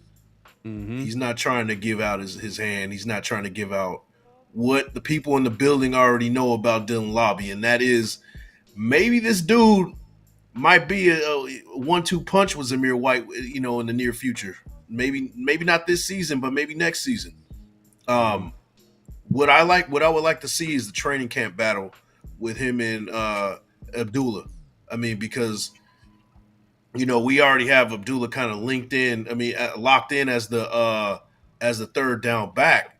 But I think Laube is going to have something to say about that. I really do hope that they keep 4 running backs. They usually keep 4 or 5, but last year they had dude that we overpaid, and he stayed too long. Can't think of his name right now, but we kept him, and he was more of a special teams guy. Bolden. Bolden, yeah, Bolden. So Daniels guy. I'm hoping that they kind of interchange and kind of take turns as a third down back, down the line, because it's going to be Zamir White and there's going to be Madison. That's what it's looking like as that 1-2 punch, and then you're going to have that third down back coming in. Is it going to be Zamir White? Is it going to be a Laube? I would like to see them kind of interchange. I want to see them both be on this team. Maybe use Abdullah in special team situations, and maybe even Laube if you want. But when it comes to this offense being a focal point of this offense, I want to see them both included as third down backs. When it's time to kind of alternate split reps. Yeah, man. I'm excited, man, because we hear reports out of minicamp that they're putting him in there with the first team offense. Mm-hmm. So they obviously are high on Dylan Laube. Like he's put a big impression on the Raider coaching staff, and they're trying to mix it in a little bit, and they're having him. It's not like Zamir's not out there. It's not like Amir Abdullah's not out there, or it's not due to injury. They clearly was like, nah, we want to see you play with the starting offense. Like, we want you to get some reps because we feel like we respect the talent. But Severe, man, I know the other day you mentioned, like, you seen Laube probably getting that third down back role. Is there a possibility that he can get a bigger role than that? I mean, if they're over here lining them up all over the field, and is there a possibility? Because I just mentioned that Zamir doesn't really necessarily fit that zone blocking scheme. Mm-hmm. Just based off his skill set and what we've seen. Like, do you think like Laube can possibly maybe get a bigger role than that third down back role? Maybe not out the gate, but eventually kind of get a bigger role as the season goes on. I think he can definitely play himself into a bigger role. I think it all depends on what Zamir does, what Madison does, and what Abdullah does. If I had to choose right now, I would give the slight edge on the third down back to Laube. That's going to be tough though, just because on third down you want an experienced guy out there.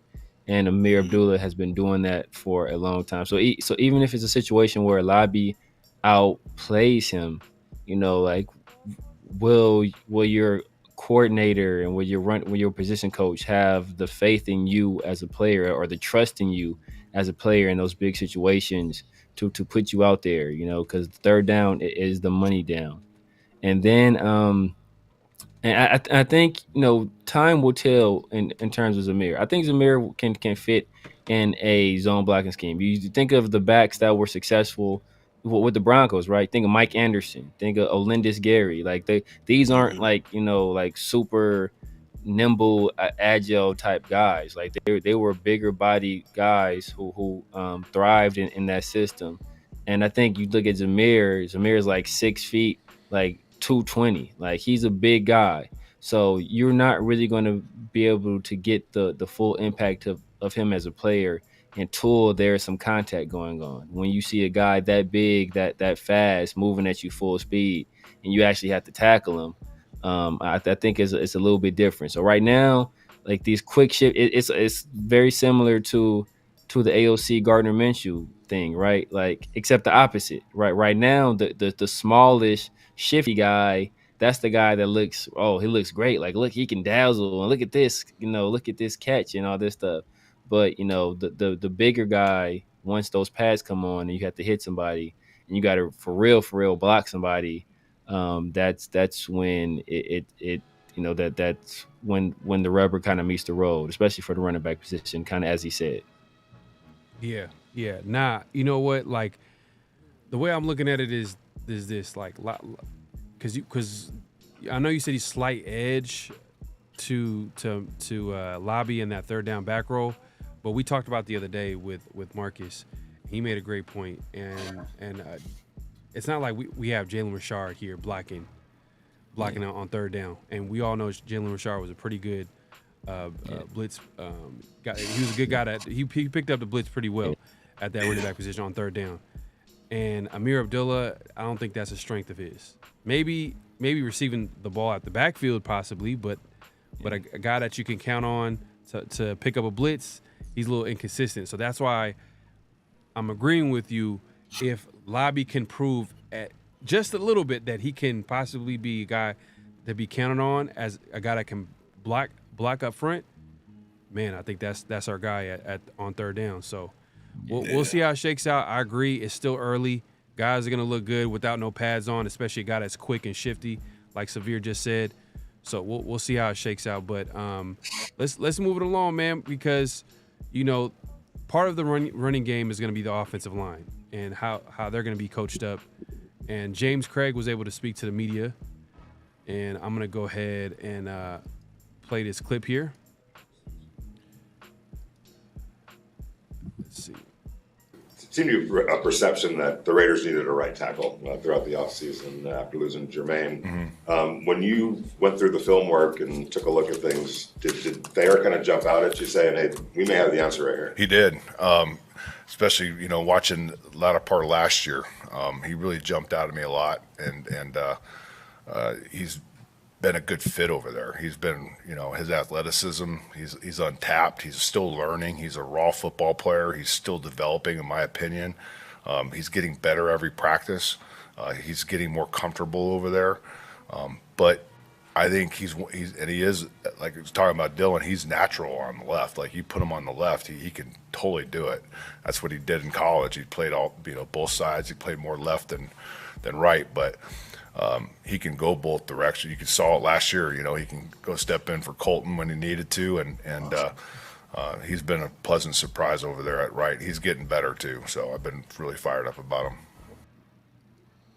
Man, there you go. James Craig, man, talking about the offensive line, which is going to be a big part of the Raiders' offense, obviously. We got James Craig from the 49ers, former LSU offensive line coach. And he has he's coached with the Raiders, I believe. Yes, he did. You know what I mean? I think back when Tom Cable was a head coach or O-line coach, I think he was part of that room. I don't know if he was an assistant online coach back then. But that being said, he had a lot of good things to say about Thayer Munford. But he said something interesting. He said that he liked Thayer Munford on the left side compared to the right side. But he said that he could play both. He also talked about how he liked the athleticism that Thayer Munford.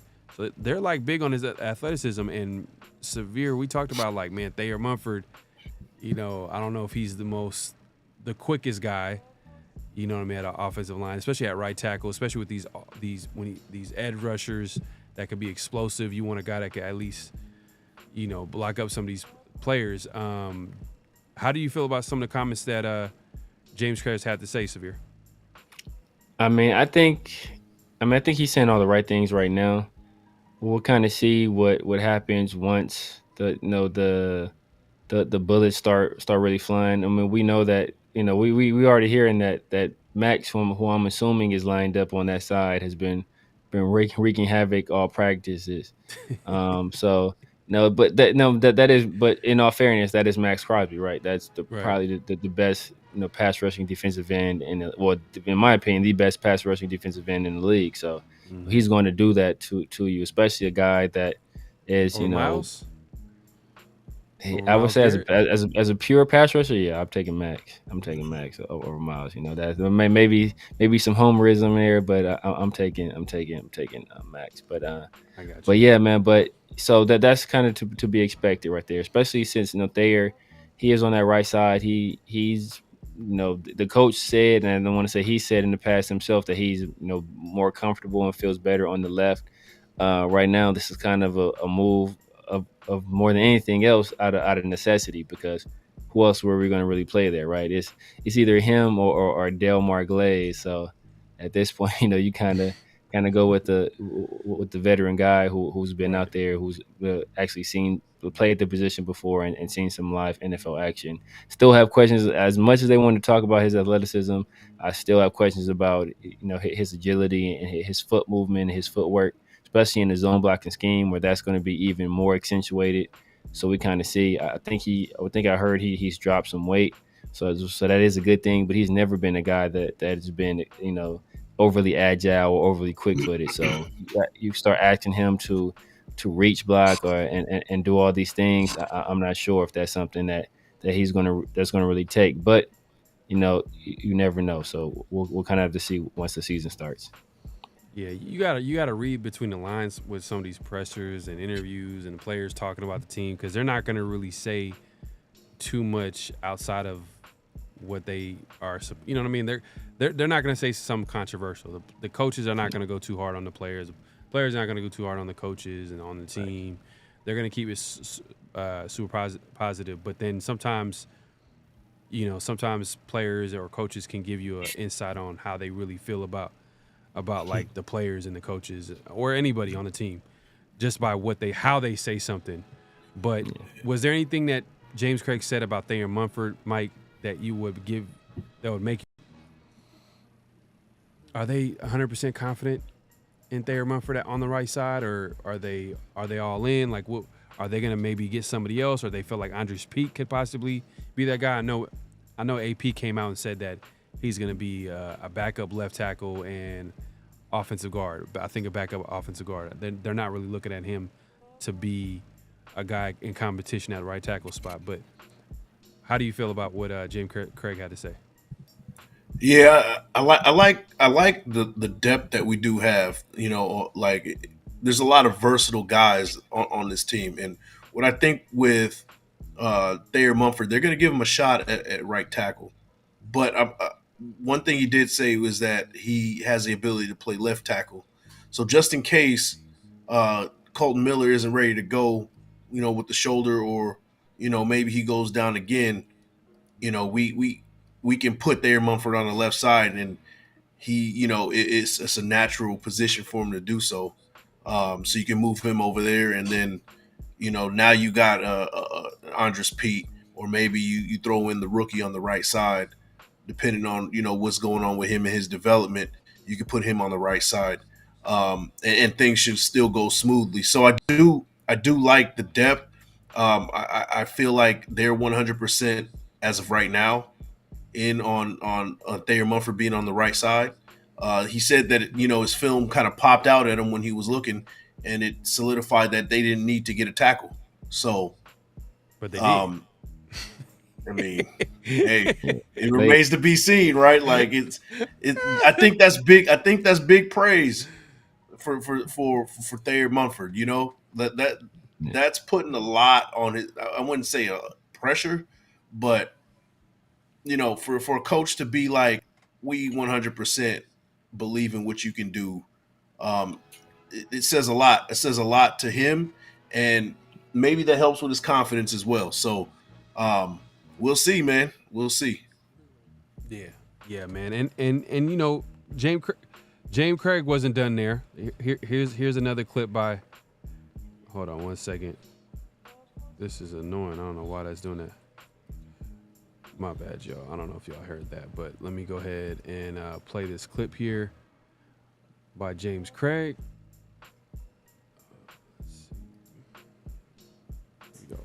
Coach Hondo Carpenter with Sports Illustrated. Yeah. When you look at this offensive line, and Dylan, 2 years, been a starter the whole time, maturity to be able to move him to the right to help Thayer, would you talk about him specifically, Dylan, and his maturation and his output for 2 years?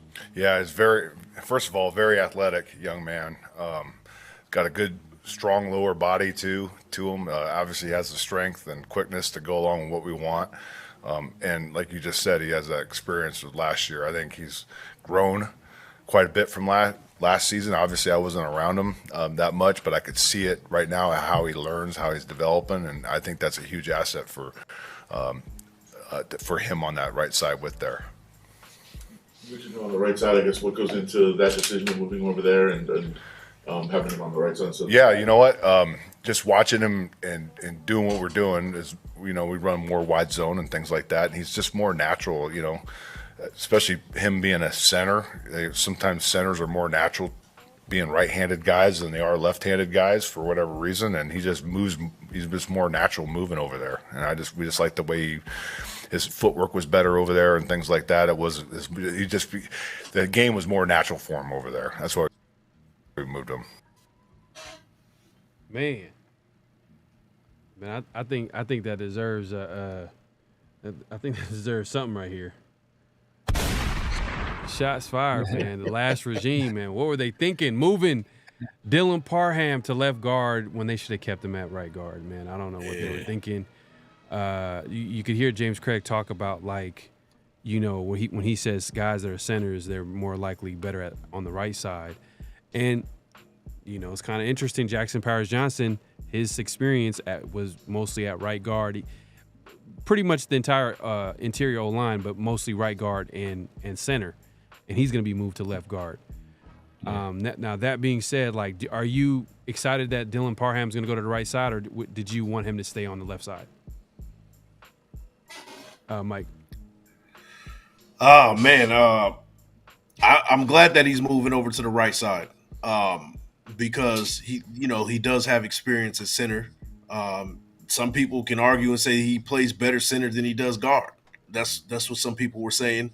And if that's the case, being a right-handed center, going to the right guard position, you are going to be better. Me personally, I played a little bit of center, but I'm left-handed. So going to left guard was a more comfortable position to me. So that is absolutely true what he said about as far as moving over. Now, all centers can play guard, but not all guards can play center. Let's just put that out there. That is a whole different beast right there. So Jackson Powers-Johnson saying that he's going to be just fine on the left side. I think he'll be all right. I'm going to throw a little bold take out here. I think that Dylan Parham is going to make a Pro Bowl this year. I think he's Pro Bowl ready at the guard position. Okay. And it's all going to depend on, are you protecting the quarterback? What's going on with the running back by committee? Where they stand as far as the rushing attack goes. But I think that when it's all said and done, you're going to look at Dylan Parham as one of the stronger pieces on this offensive line. And I think I'm going to put it out there. I think he's going to make a Pro Bowl this year at right guard. Man, because he did start off right off the gate as a rookie at the right side, like on PFF's top 5, top 3. He was on there every week. Yeah, he was playing lights out until he got moved to the left side, and you could see the decrease in his play after a while. But it is what it is, man. I think the Raiders online. I feel like James Craig, like, from what he's saying, like, he's understanding what he has in the room. For him to come out and talk about Thayer Munford and say, like, you know what, he's better on the left side. But he's all-around guy. Like, he's played on the right side, too, as well. But for him to come out and say that, he understands what type of player he has in front of him. Instead of, like, we get the runaround with some of these coaches where, you got the previous regime moving Dylan Parham to the left side and just acting like, oh, it's not no big deal. You know what I mean? Like, it is what it is, man. But we actually got another we got James Craig here. I'm going to go ahead and play this real quick. Go ahead and play this. 1 second. Let's react to this real quick. Maybe has been confidence with him and his belief in himself. Oh, yeah. What have you noticed from him in terms of that, and is there a way to help somebody with that? Going against Max Crosby every day at practice, that'll help him quite a bit. You don't get a better player than him. Let me see. Maybe has been confidence with him and his belief in himself. Oh, yeah. What have you noticed from him in terms of that, and is there a way to help somebody with that? Going against Max Crosby every day at practice, that'll help him quite a bit. You don't get a better player than him. So that's going to breed in. It's going to lead into his confidence, and he is getting confident by going against him every day. Obviously, we're not full speed and doing all that stuff, and Max can have his way with just about anybody in the league, in my opinion. But he going against him every day is really developing and shaping up his confidence. Does that work both ways, though? Like, I mean, that could work both ways, though, right? I mean, if you're struggling, and a lot of people struggle with Max Crosby, like, Yeah. it could impact you, right? Like, how do you balance that part? Just get little wins and capitalize on the wins and just keep, point those out to him when he does win and give him that confidence and show it to him and show him that the technique works and show him and keep proving it to him. You got to keep proving it to him and showing him and keep working with it. You got to keep it ingrained in his head. Okay. And obviously, like in a game scenario, if a guy does struggle, you got to help him out. You got, give him a rope, and let him get out. And figure out a way to help the young man if he is struggling and give him that confidence. You got to find a way to give guys confidence in some way, aspect or another. So I'm assuming that he's talking about. He's talking about Mumford. He's talking about Thayer. Mumford. Yeah, He's talking about Thayer. Yeah. Severe. So what do you think? What Craig was talking about? How him going against Max Crosby and like him getting better from playing against Max. Like, do you think a player can get better if they're going against someone who's tremendously talented at their position and they could easily dominate them? Or can it go the other way where, man, like, even the guy that the guy that was asking the question, he was like, hey, man, like, it can possibly like hurt the player a little bit. Like if you're going against a guy like Max Crosby and he's constantly going to beat you. What is it? Can it benefit or can it hurt the player? Especially, I think that all depends on the player. I think it depends on the player. There's to take it a little bit outside of football, like in the Kendrick versus Drake beef, right? Kendrick had a song called 616 in LA, and one of the lines that stuck out the most to me is that he said, "There's opportunity when dealing with loss. I discover myself when I fall short." And basically, if you're always succeeding, then you've never really pushed your boundaries. You don't know how far you can go or what you can do because all you've known is success. That means you've never pushed yourself to your limits. If you've never failed, that means you've never really been outside of your comfort zone. So I think that, like there's a saying that failure isn't the opposite of success. Failure is a part of success. So you're going to fail. Like perfect example, we look at Michael Mayer last year, right? Like Michael Mayer got destroyed by Max Crosby. Like everybody was talking about it. I'm sure he was embarrassed. I'm sure that that probably hurt his pride, hurt his ego. But he didn't like shrink into a corner. You don't want guys that get beat and then shrink. You want guys that get beat, take it personal, and say, you know what, never again. And that's kind of the attitude you want out of a guy like there. Because if he can't handle his teammate beating him, then how is he going to handle, Nick Bosa or Joey Bosa or somebody like that beating him, right? Is he going to shrink in those moments? So I think that, like I said, man, I know it's kind of a cop-out answer, but it really all depends on the player. So if you've evaluated the player correctly, you've identified the kind of person he is, then those kind of losses, that builds character. And if you can get a win against a Max Crosby, like the confidence that you have knowing that if I can beat Max Crosby, I can beat anybody in the league. And I think that's what they're hoping he kind of takes from it. Yeah, and the thing is too, you could understand like why teams like really evaluate a player, they look at everything.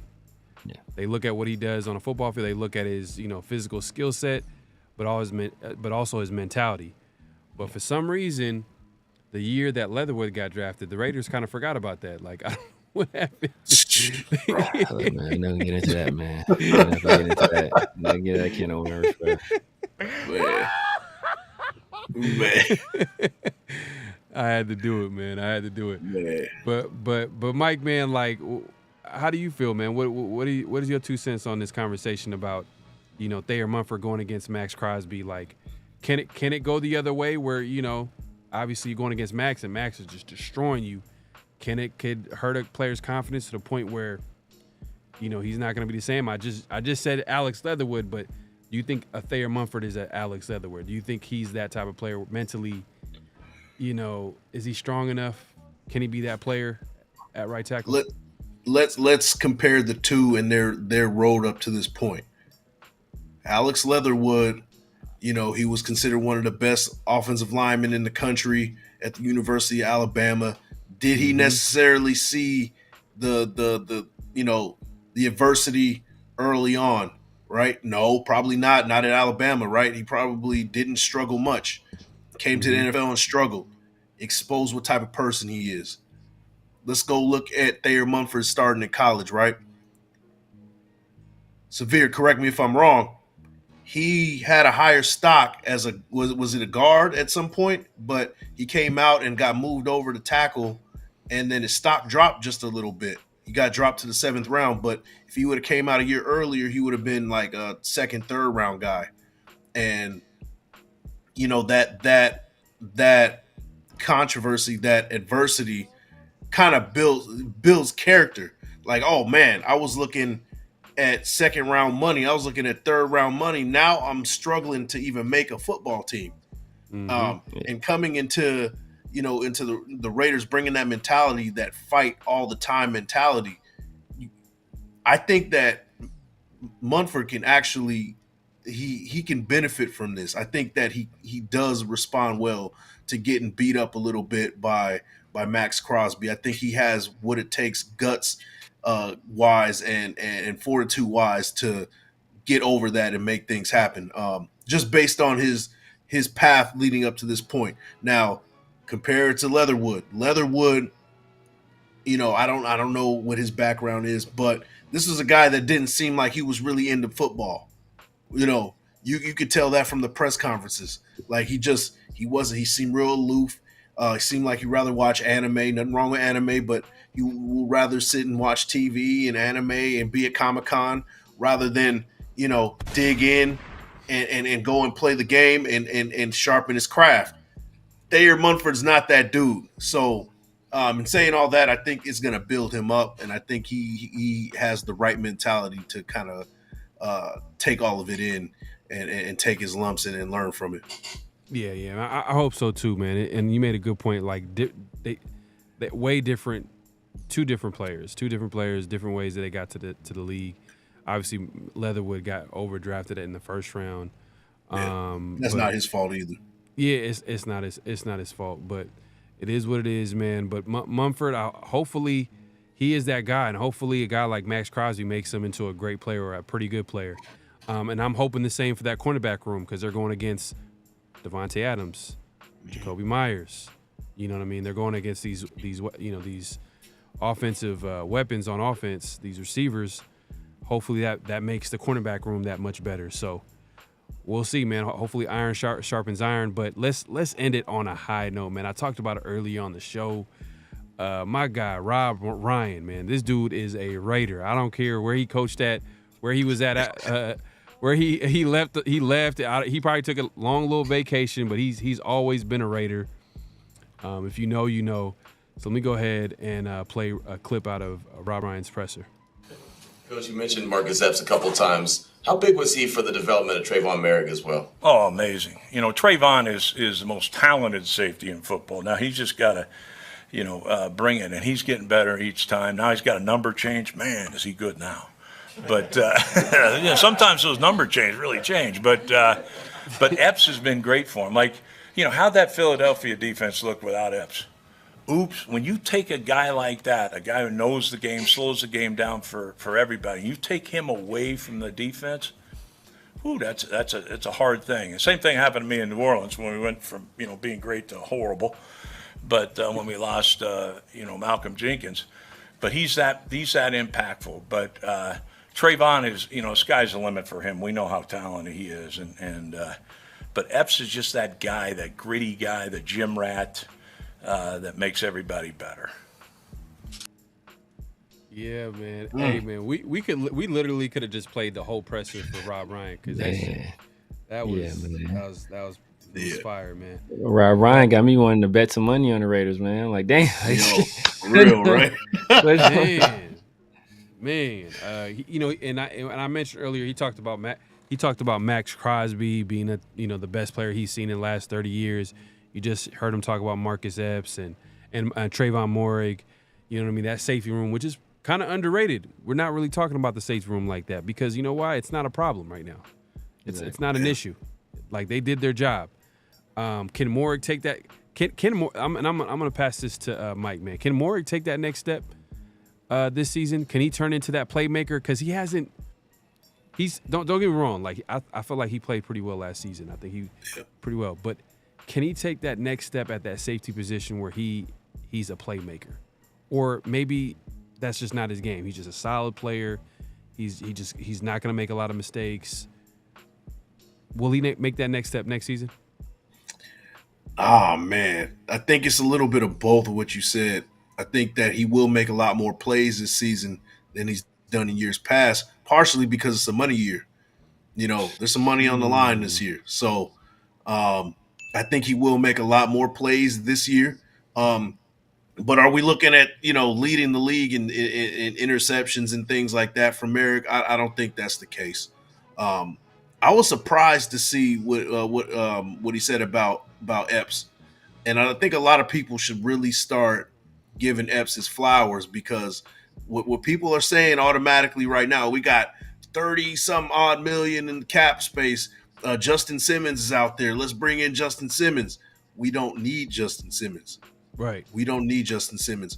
What we do have right now is two guys that are iron sharpening iron. I guess that's the theme of the night, right? We've been talking about that all this whole episode, iron sharpening iron.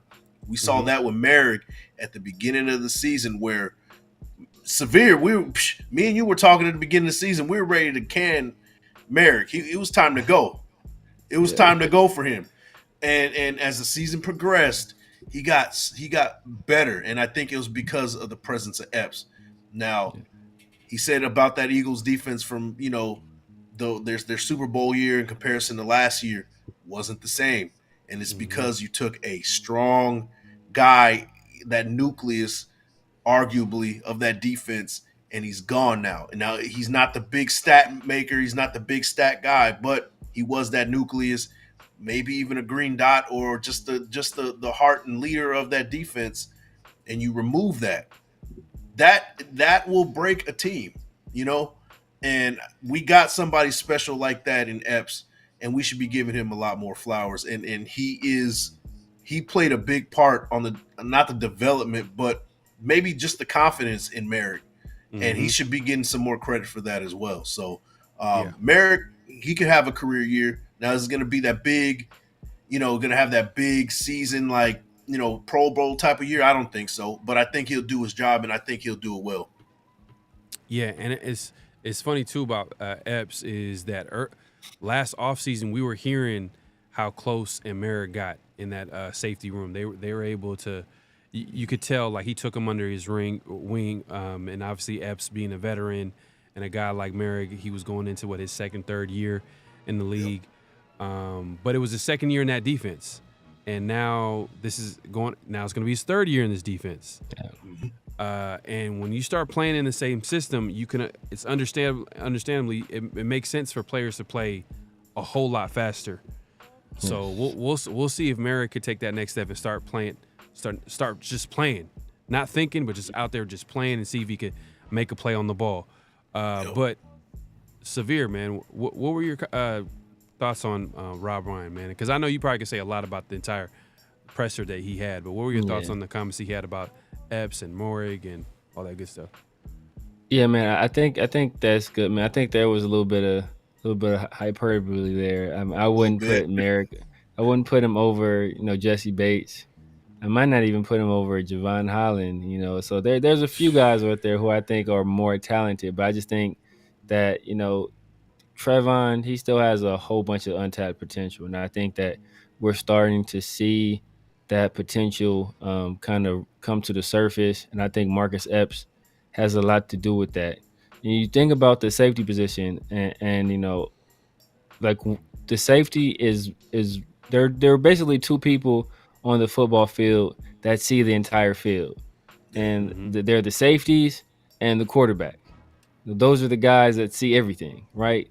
everybody else just essentially sees what's in front of them. Those two positions are behind everybody. They see the entire field, and so like the importance of your safety cannot be understated. You know, that a lot of times that they're the guys that's just making sure that there are no coverage busts out there, that they're calling those things out. Like they have to be excellent communicators, and I think like we don't look at that piece of that position enough. We only see like interceptions or, as the guy get this, does he have a crazy PBU or does he, make a touchdown saving tackle? But all the stuff that goes into making sure your defense is basically on schedule, everybody is lined up right. Like all that stuff is extremely important. And that's where Marcus Epps is extremely good. And as Rob Brydon alluded to, like look at the difference in that Eagles defense when he wasn't there as opposed to when he was there. He's a guy that started every game for a team that went to the Super Bowl. And they were a good defensive team. And a team that, some people thought, if not for a controversial call, should have won the Super Bowl. So, and as soon as you remove that guy from that team, then, they're getting blown out by Tampa Bay in the playoffs, right? So essentially that's how important that position is. So I'm hoping we hang on to Marcus. And I'm hoping Trevon takes that next step because I think those guys will be vital, especially if we have a young guy opposite Jack Jones. I think it's going to be even more important to have two vet guys back there who are great communicators that can kind of make sure that whoever is opposite of Jack Jones is, all those guys are on the same page. Yeah, man, I'm super excited. And I think Javon Holland he was drafted right before Moehrig. And the thing is, going into the draft, everybody was ranking Moehrig as kind of like the number one safety on the board. So you were kind of except surprised. Me.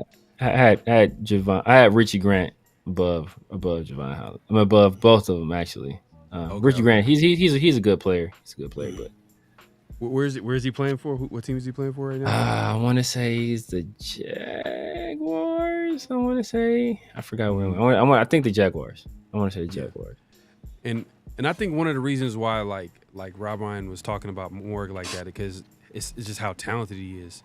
The fact that they're able to he could play that deep safety position, but also come down and be a cover guy. You know what I mean? Near the line. That's what he did at TCU. Yeah, he did that at TCU a lot. His versatility, and I think that's what was big about Moehrig coming out, and I think it's showing up a little bit with the Raiders. And now, like Mike said, man, contract year. If it's contract year, man, we know what players do. So hopefully it means that he's making a whole lot of plays next season. So we'll see, man. But yeah, that wraps up minicamp. Our thoughts on minicamp, man. Hey, man, we're excited. Between now and man, it's gonna die down a little bit. I mean, I'm not sure if the Raiders are gonna make any moves between now and training camp, possibly corner, just because we've seen some interest in Stevie Nelson. We've seen that report, so that kind of confirms okay, they're looking at the veteran cornerback market. But who knows at this point. So it's gonna be pretty slow from here on out, from now until training camp. But yeah, man, we're pretty excited. Obviously, there's one more day or one more mini camp day, so we'll see what happens there. But yeah, man, we're pretty excited about the team, where they're headed, the coaches, Rob Ryan, man. I think, and we don't have that clip, but Rob Ryan was talking about. I don't know, man. I think AP should hire him as his PR guy, man, because the way he was talking about AP. Yeah. I mean, either AP or Patrick Graham, man, because what he was talking about both those guys, man. Like they were the best coaches in the NFL. Like he was talking about. He said AP was the best. He said Big G was too. He said that. Yeah, and man, that was crazy. I mean, I've always said that we have the best staff in the league. I still believe that. Yeah. So, right now. Oh, especially right now, man. Right now. And it's, you know what? Like, we give Josh McDaniels a lot of crap, man, but Patrick Graham, excellent hire. Allowing Patrick Graham to bring on Antonio Pierce, I think that was excellent as well. Mm-hmm. So, I mean, that was even though it doesn't make up for all the other disastrous things he did, especially not getting CJ Stroud. But he gave us our head coach. Hopefully for the foreseeable future. Yeah, thanks, McDaniels. Appreciate it. Thank you, man. If you watching this, that's all you get. Besides that, you get nothing but dust. Nah, man, I can't even. Have you guys, on this, like on The Simpsons, there's an episode with the critic on there, and he's talking to like Rainier Wolfcastle, like basically like the Arnold Schwarzenegger character, and the guy's like how do you sleep at night? He's like, on a big pile of money with many beautiful women, and that's basically Josh McDaniels. Like Raider fans, like how do you live with yourself? Josh McDaniels like, well, I got like $80 million for you. Yeah, he's getting paid. I'm living all right. I'm living cool. Yeah. He's getting paid. So I think he's getting paid, and I think his best bet to coming back to the league possibly is just Bill Belichick. Maybe gets hired next year as a head coach, possibly. Who knows? At age 70 something, you know what I mean? He's kind of getting up there. But look at Pete Carroll, man. He was coaching. Like how old was Pete Carroll when he got fired this year? I think he was 75. Man, we just got let go right now. Yeah, and had a whole lot of energy too. It's not like he had no energy, man. He had a whole lot of energy, man. But yeah, man, it's that time, y'all. It's that time of the week, man. It's comments of the week, man. Man, we appreciate the comments. Y'all heard our call for action. Y'all left comments for all of us, man. We appreciate it. We appreciate y'all. And a show of our appreciation, we're gonna go over some of the comments that we seen last week. Good, bad, the ugly, all that good stuff, man. And hey, all the comments, I'm gonna say this, all the comments are good. If we have a difference in opinion, it's just a difference in opinion. We're not taking it, none of this stuff personal, but we appreciate everybody. So I'm gonna start with this first comment here. Let's see. So we got DeMario Mac 6745, man. Appreciate you, my guy, coming through. You know, the funny thing is, this is like the YouTube handle, but like when you guys are in the chat, it's a different name. So like, I would suggest, man, if y'all are YouTube savvy, you don't have to be, but it's pretty simple. Just go in there and just give your handle a name, because this one is not that bad. There's some other handles where it's like 1, 2, 5, 6, 7, 8, 9. It's just like, man, come on, man. Like, have some respect for yourself. Like, give yourself a name, sir. Yeah, man. I'll let Devontae give you a name. It'll be oh yeah, it'll be D-Man. Yeah. D-Man. The businessman. He was his businessman. That's hilarious, man. Yeah. Oh man, but he said, okay, so Max 6745, man, we're gonna say that, man. So glad AP has Marvin Lewis as his mentor. Coaching staff looks to be solid. Hopefully we can establish something we've had in a long time, and that's stability. I believe stability is one of the key factors in establishing a winning organization. Let's go Raiders, man. Facts, 100%, man. I agree with this, man, because that's one of the things that we've talked about. Why the Raiders haven't been successful, why have they been losing for so long, is because they've constantly had new head coaches, players just coming in and out. We understand that, you know, it's a business, but there's no reason why your first round pick is getting cut within his first rookie contract, or is he's getting released, or at least you would at least want some of the first rounders that you drafted to be extended to the second contract. Like, come on, like that's part of, you know, building a successful organization, and is pretty much what Mac is trying to say right here: stability and building that culture and building that locker room. And we have that right now with Max Crosby leading the way, you know. So I agree 100%, man. I think. I believe in AP, man. In AP, we trust, man. And Marvin Lewis was a great hire, having all that experience, and not just Marvin Lewis. Joe Philbin was a great hire. You know what I mean? We got Rob Ryan right there, whole lot of experience. Obviously, he was a holdover previous from the regime, but like he's obviously a good addition to that room with a whole lot of experience. We could keep going with this coaching staff. I would say the only only issue I have with the coaching staff is, or I want to say issue is like the question mark is, you guys heard this before, Lou Getsy, and even the QB coach. I'm not gonna lie, even the QB coach, because when you looked into the QB coach, it's not like he had a track record for success. But then he was, I think he was coaching up some of the the college prospects like Caleb Williams. I heard that he was kind of coaching them up a little bit, which is okay. All right, that's cool. They trust you enough to put you up there, number 1 draft pick. Okay, I like that, but we'll see. That's probably one of the biggest question marks I have is that offensive staff a little bit, like, but specifically the offensive coordinator and QB coach. But for the most part, man, I like what I'm seeing. But Mac, man, I appreciate the comment. Keep leaving comments, everybody. Hey, y'all know what it is, man. Like, if you guys leave a comment, you guys have a chance to have your comment put on the screen, and we're gonna have a conversation. But the next one's gonna be Big Mike Raider, man. Resplendent Raider, man. And he says, hey, man, the theme of the show. Yeah. Iron sharpens iron. You're absolutely right. If I was the defense in practice, I would make life hell for the line and QB. Why? Because it'll make the offense a better unit. When it's game day, we'll be battle tested, so to speak, and vice versa. If I'm the offense, I'm trying to crush the defense and put them in uncomfortable situations with our skill position players. Man, what are your thoughts? Hey, what was that Resplendent Raider? Man, thanks for the comment. You pretty much, we going full circle with your comment.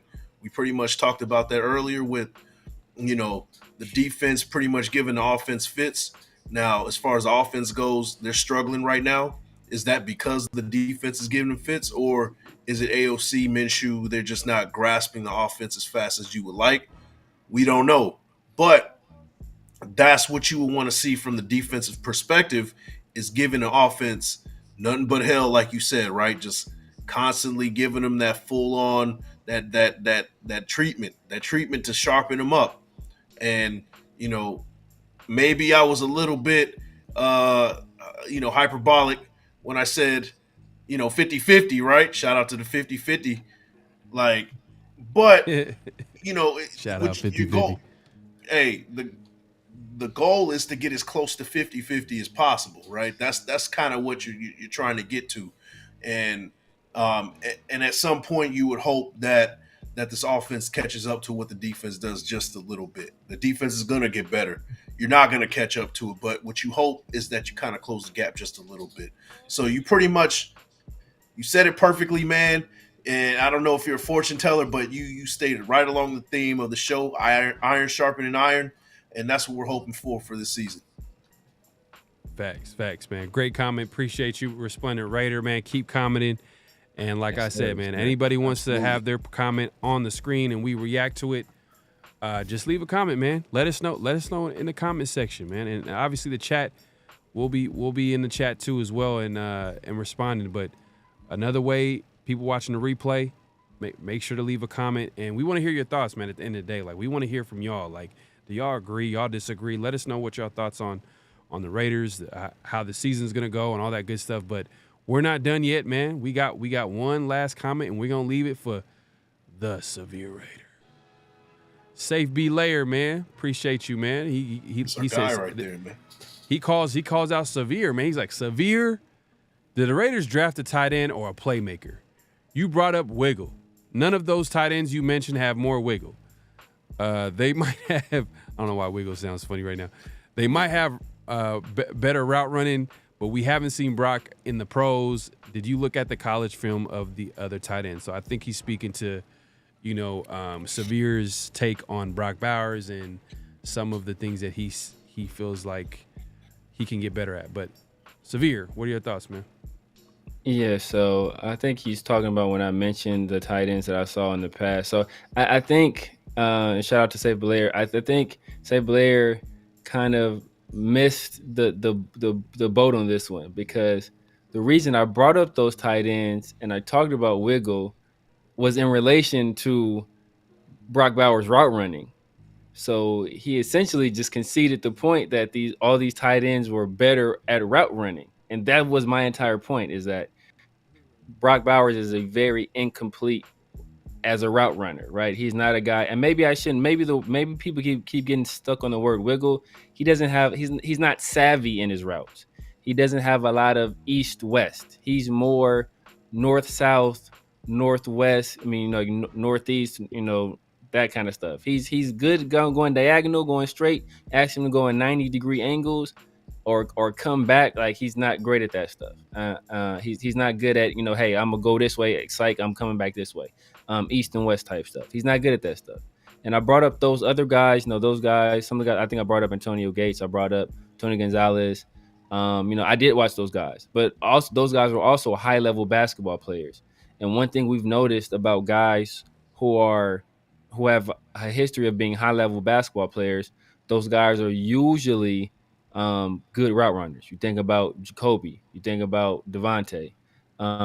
I think even the tight end from the Cardinals, I think Trey McBride is his name. I think I want to say he has he was a high level basketball player. Same thing with Michael Mayer. He was a high level basketball player. So all these guys play basketball at some point, generally if they're athletes, but usually guys who are high level basketball players or guys that have that spatial awareness and that ability and those movement skills. And that's not movement skills I've seen out of Brock Bowers. Now, we haven't seen him in the pros. So if we're going to say we haven't seen him in the pros, then I don't want you to bring up anything he did in college. Don't say he did this in college. Don't say he won this award in college. He put up this many yards in college, because he hasn't done it in the pros. See, that same argument works both ways. So I'm willing to take a wait and see approach. But what I'm doing is I am projecting what I saw him do in college to the pros. And what I saw him do in college was not run a single, really any kind of east-west stuff. I saw him catch a lot of drag routes, a lot of bubble screens. He would run some longer routes. I would see them isolate him on one side of the field and give him like basically two-way goals where they put a safety or a DB in the bind, where he had basically a whole one side of the field to work with, so the guy essentially couldn't be right. I saw a lot of that stuff, a lot of stuff where he was schemed open, but not a lot of stuff where he generated separation with the route, which is not what I saw out of Michael Mayer. So it's not a situation where I'm saying, I'm just being critical to be critical. I've seen Michael Mayer do those things. I've seen Michael Mayer, create separation on the route. I've seen Michael Mayer, create separation off the break and off of the release. I haven't seen Brock Bowers do that, at least not on a consistent basis. But what I will say is that, I've heard that in camp, he has been running good routes. So, maybe that's just something that Georgia didn't allow him to do, or they elected to use his skill set in a different way. But we'll see. But from what I saw, the tape study I did, I didn't see that level of route running. But like I said, as you said, we'll see when he gets to the pros. Yeah, we'll see when he gets to the pros, which would be training camp and preseason is going to be our first look at him. I mean, do you think that he's going to play a little bit in preseason? Do you think some of these early draft picks, do you think of Jackson Powers Johnson, who's probably projected to be a starter on the offensive line, do you think he's going to be playing in preseason? Maybe not Jackson Powers Johnson. Maybe people not on the line, because I think offensive line, especially in the zone system, it's you want those guys to work in a unit. And so ideally you don't want to take one guy out of that unit and stick him with a bunch of other guys, because it's very important that those guys kind of move on the string. And so it might not be as much value for a guy like Jackson Powers Johnson to do it. They may still do it, but I don't think it's as much value as it is for a skill position player to go out there and be matched up against other skill position players. Okay. I mean, we'll see, man. We do know that the quarterbacks are going to be playing. It's going to go down to the wire. So they should. That's what we do know, man. But we got to. Hey, this was a great show. We appreciate everybody coming through. Make sure to clock in, and at this point, clock out. Hit that like button, like the thumb, hit the sub. hit that notification bell, all that good stuff, man. We appreciate everybody coming through, man. It's been a great show. Make sure, hey, man, that's all we're asking, man. Like Mike said earlier, man, it's free. It's free. You don't. All you got to do is just hit that like button, man. Subscribe. You're going to see this on all our channels, so you want to make sure you do it to all of our channels if you can. But any last thoughts, Mike? You know what I mean? Let the people know what they can look forward to as far as the Raiders, yourself, and all that good stuff, man, where they can find you. Yep, you can find me Big Mike Raider all across the board, wherever you know, whether you watch it, your YouTube on TV, whether you watch it on your phone, whether you watch it on a projector, whether you watch it, you know, in your Tesla, you can find me at Big Mike Raider. That's where you will find me. And I want to say, you guys, all the fathers out there, happy Father's Day. Enjoy your Sunday. Yes. Yes, definitely enjoy that. That day is your day.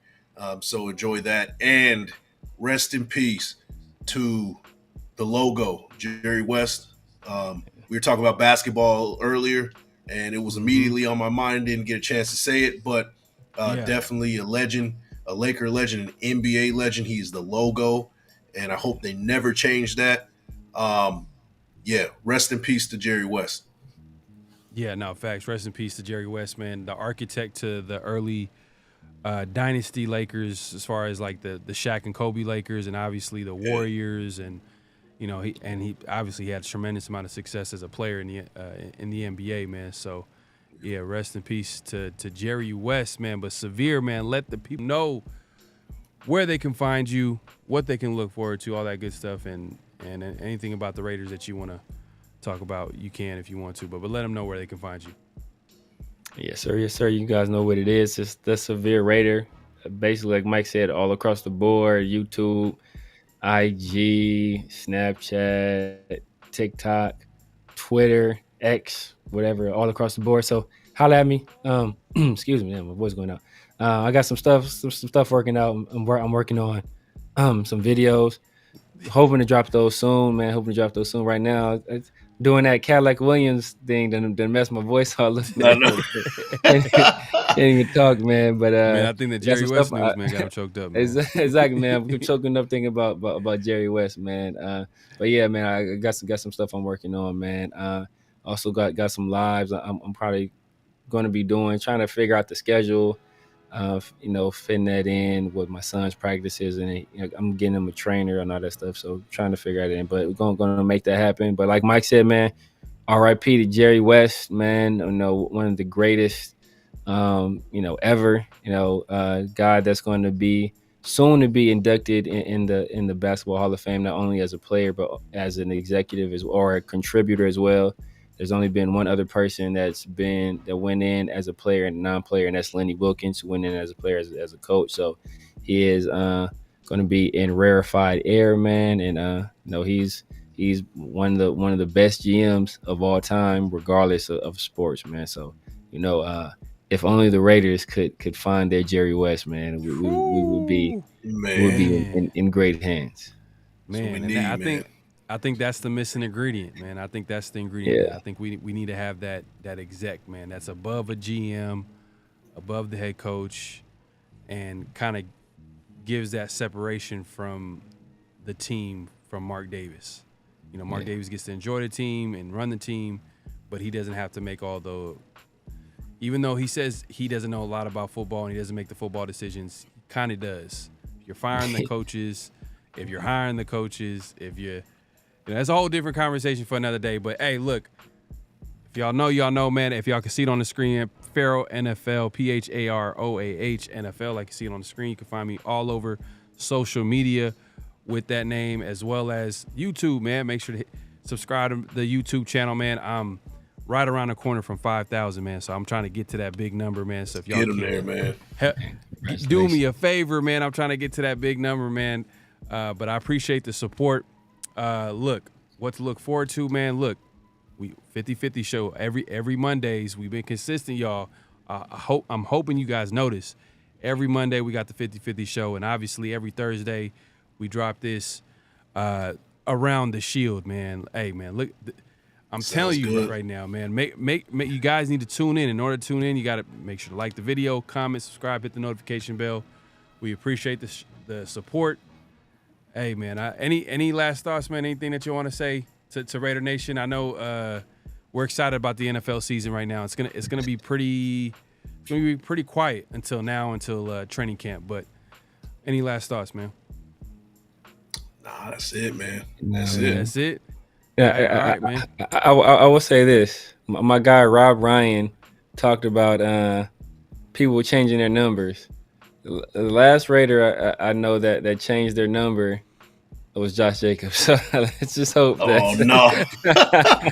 Hey, come on, man. We gotta leave it on a positive note, man. A real positive note.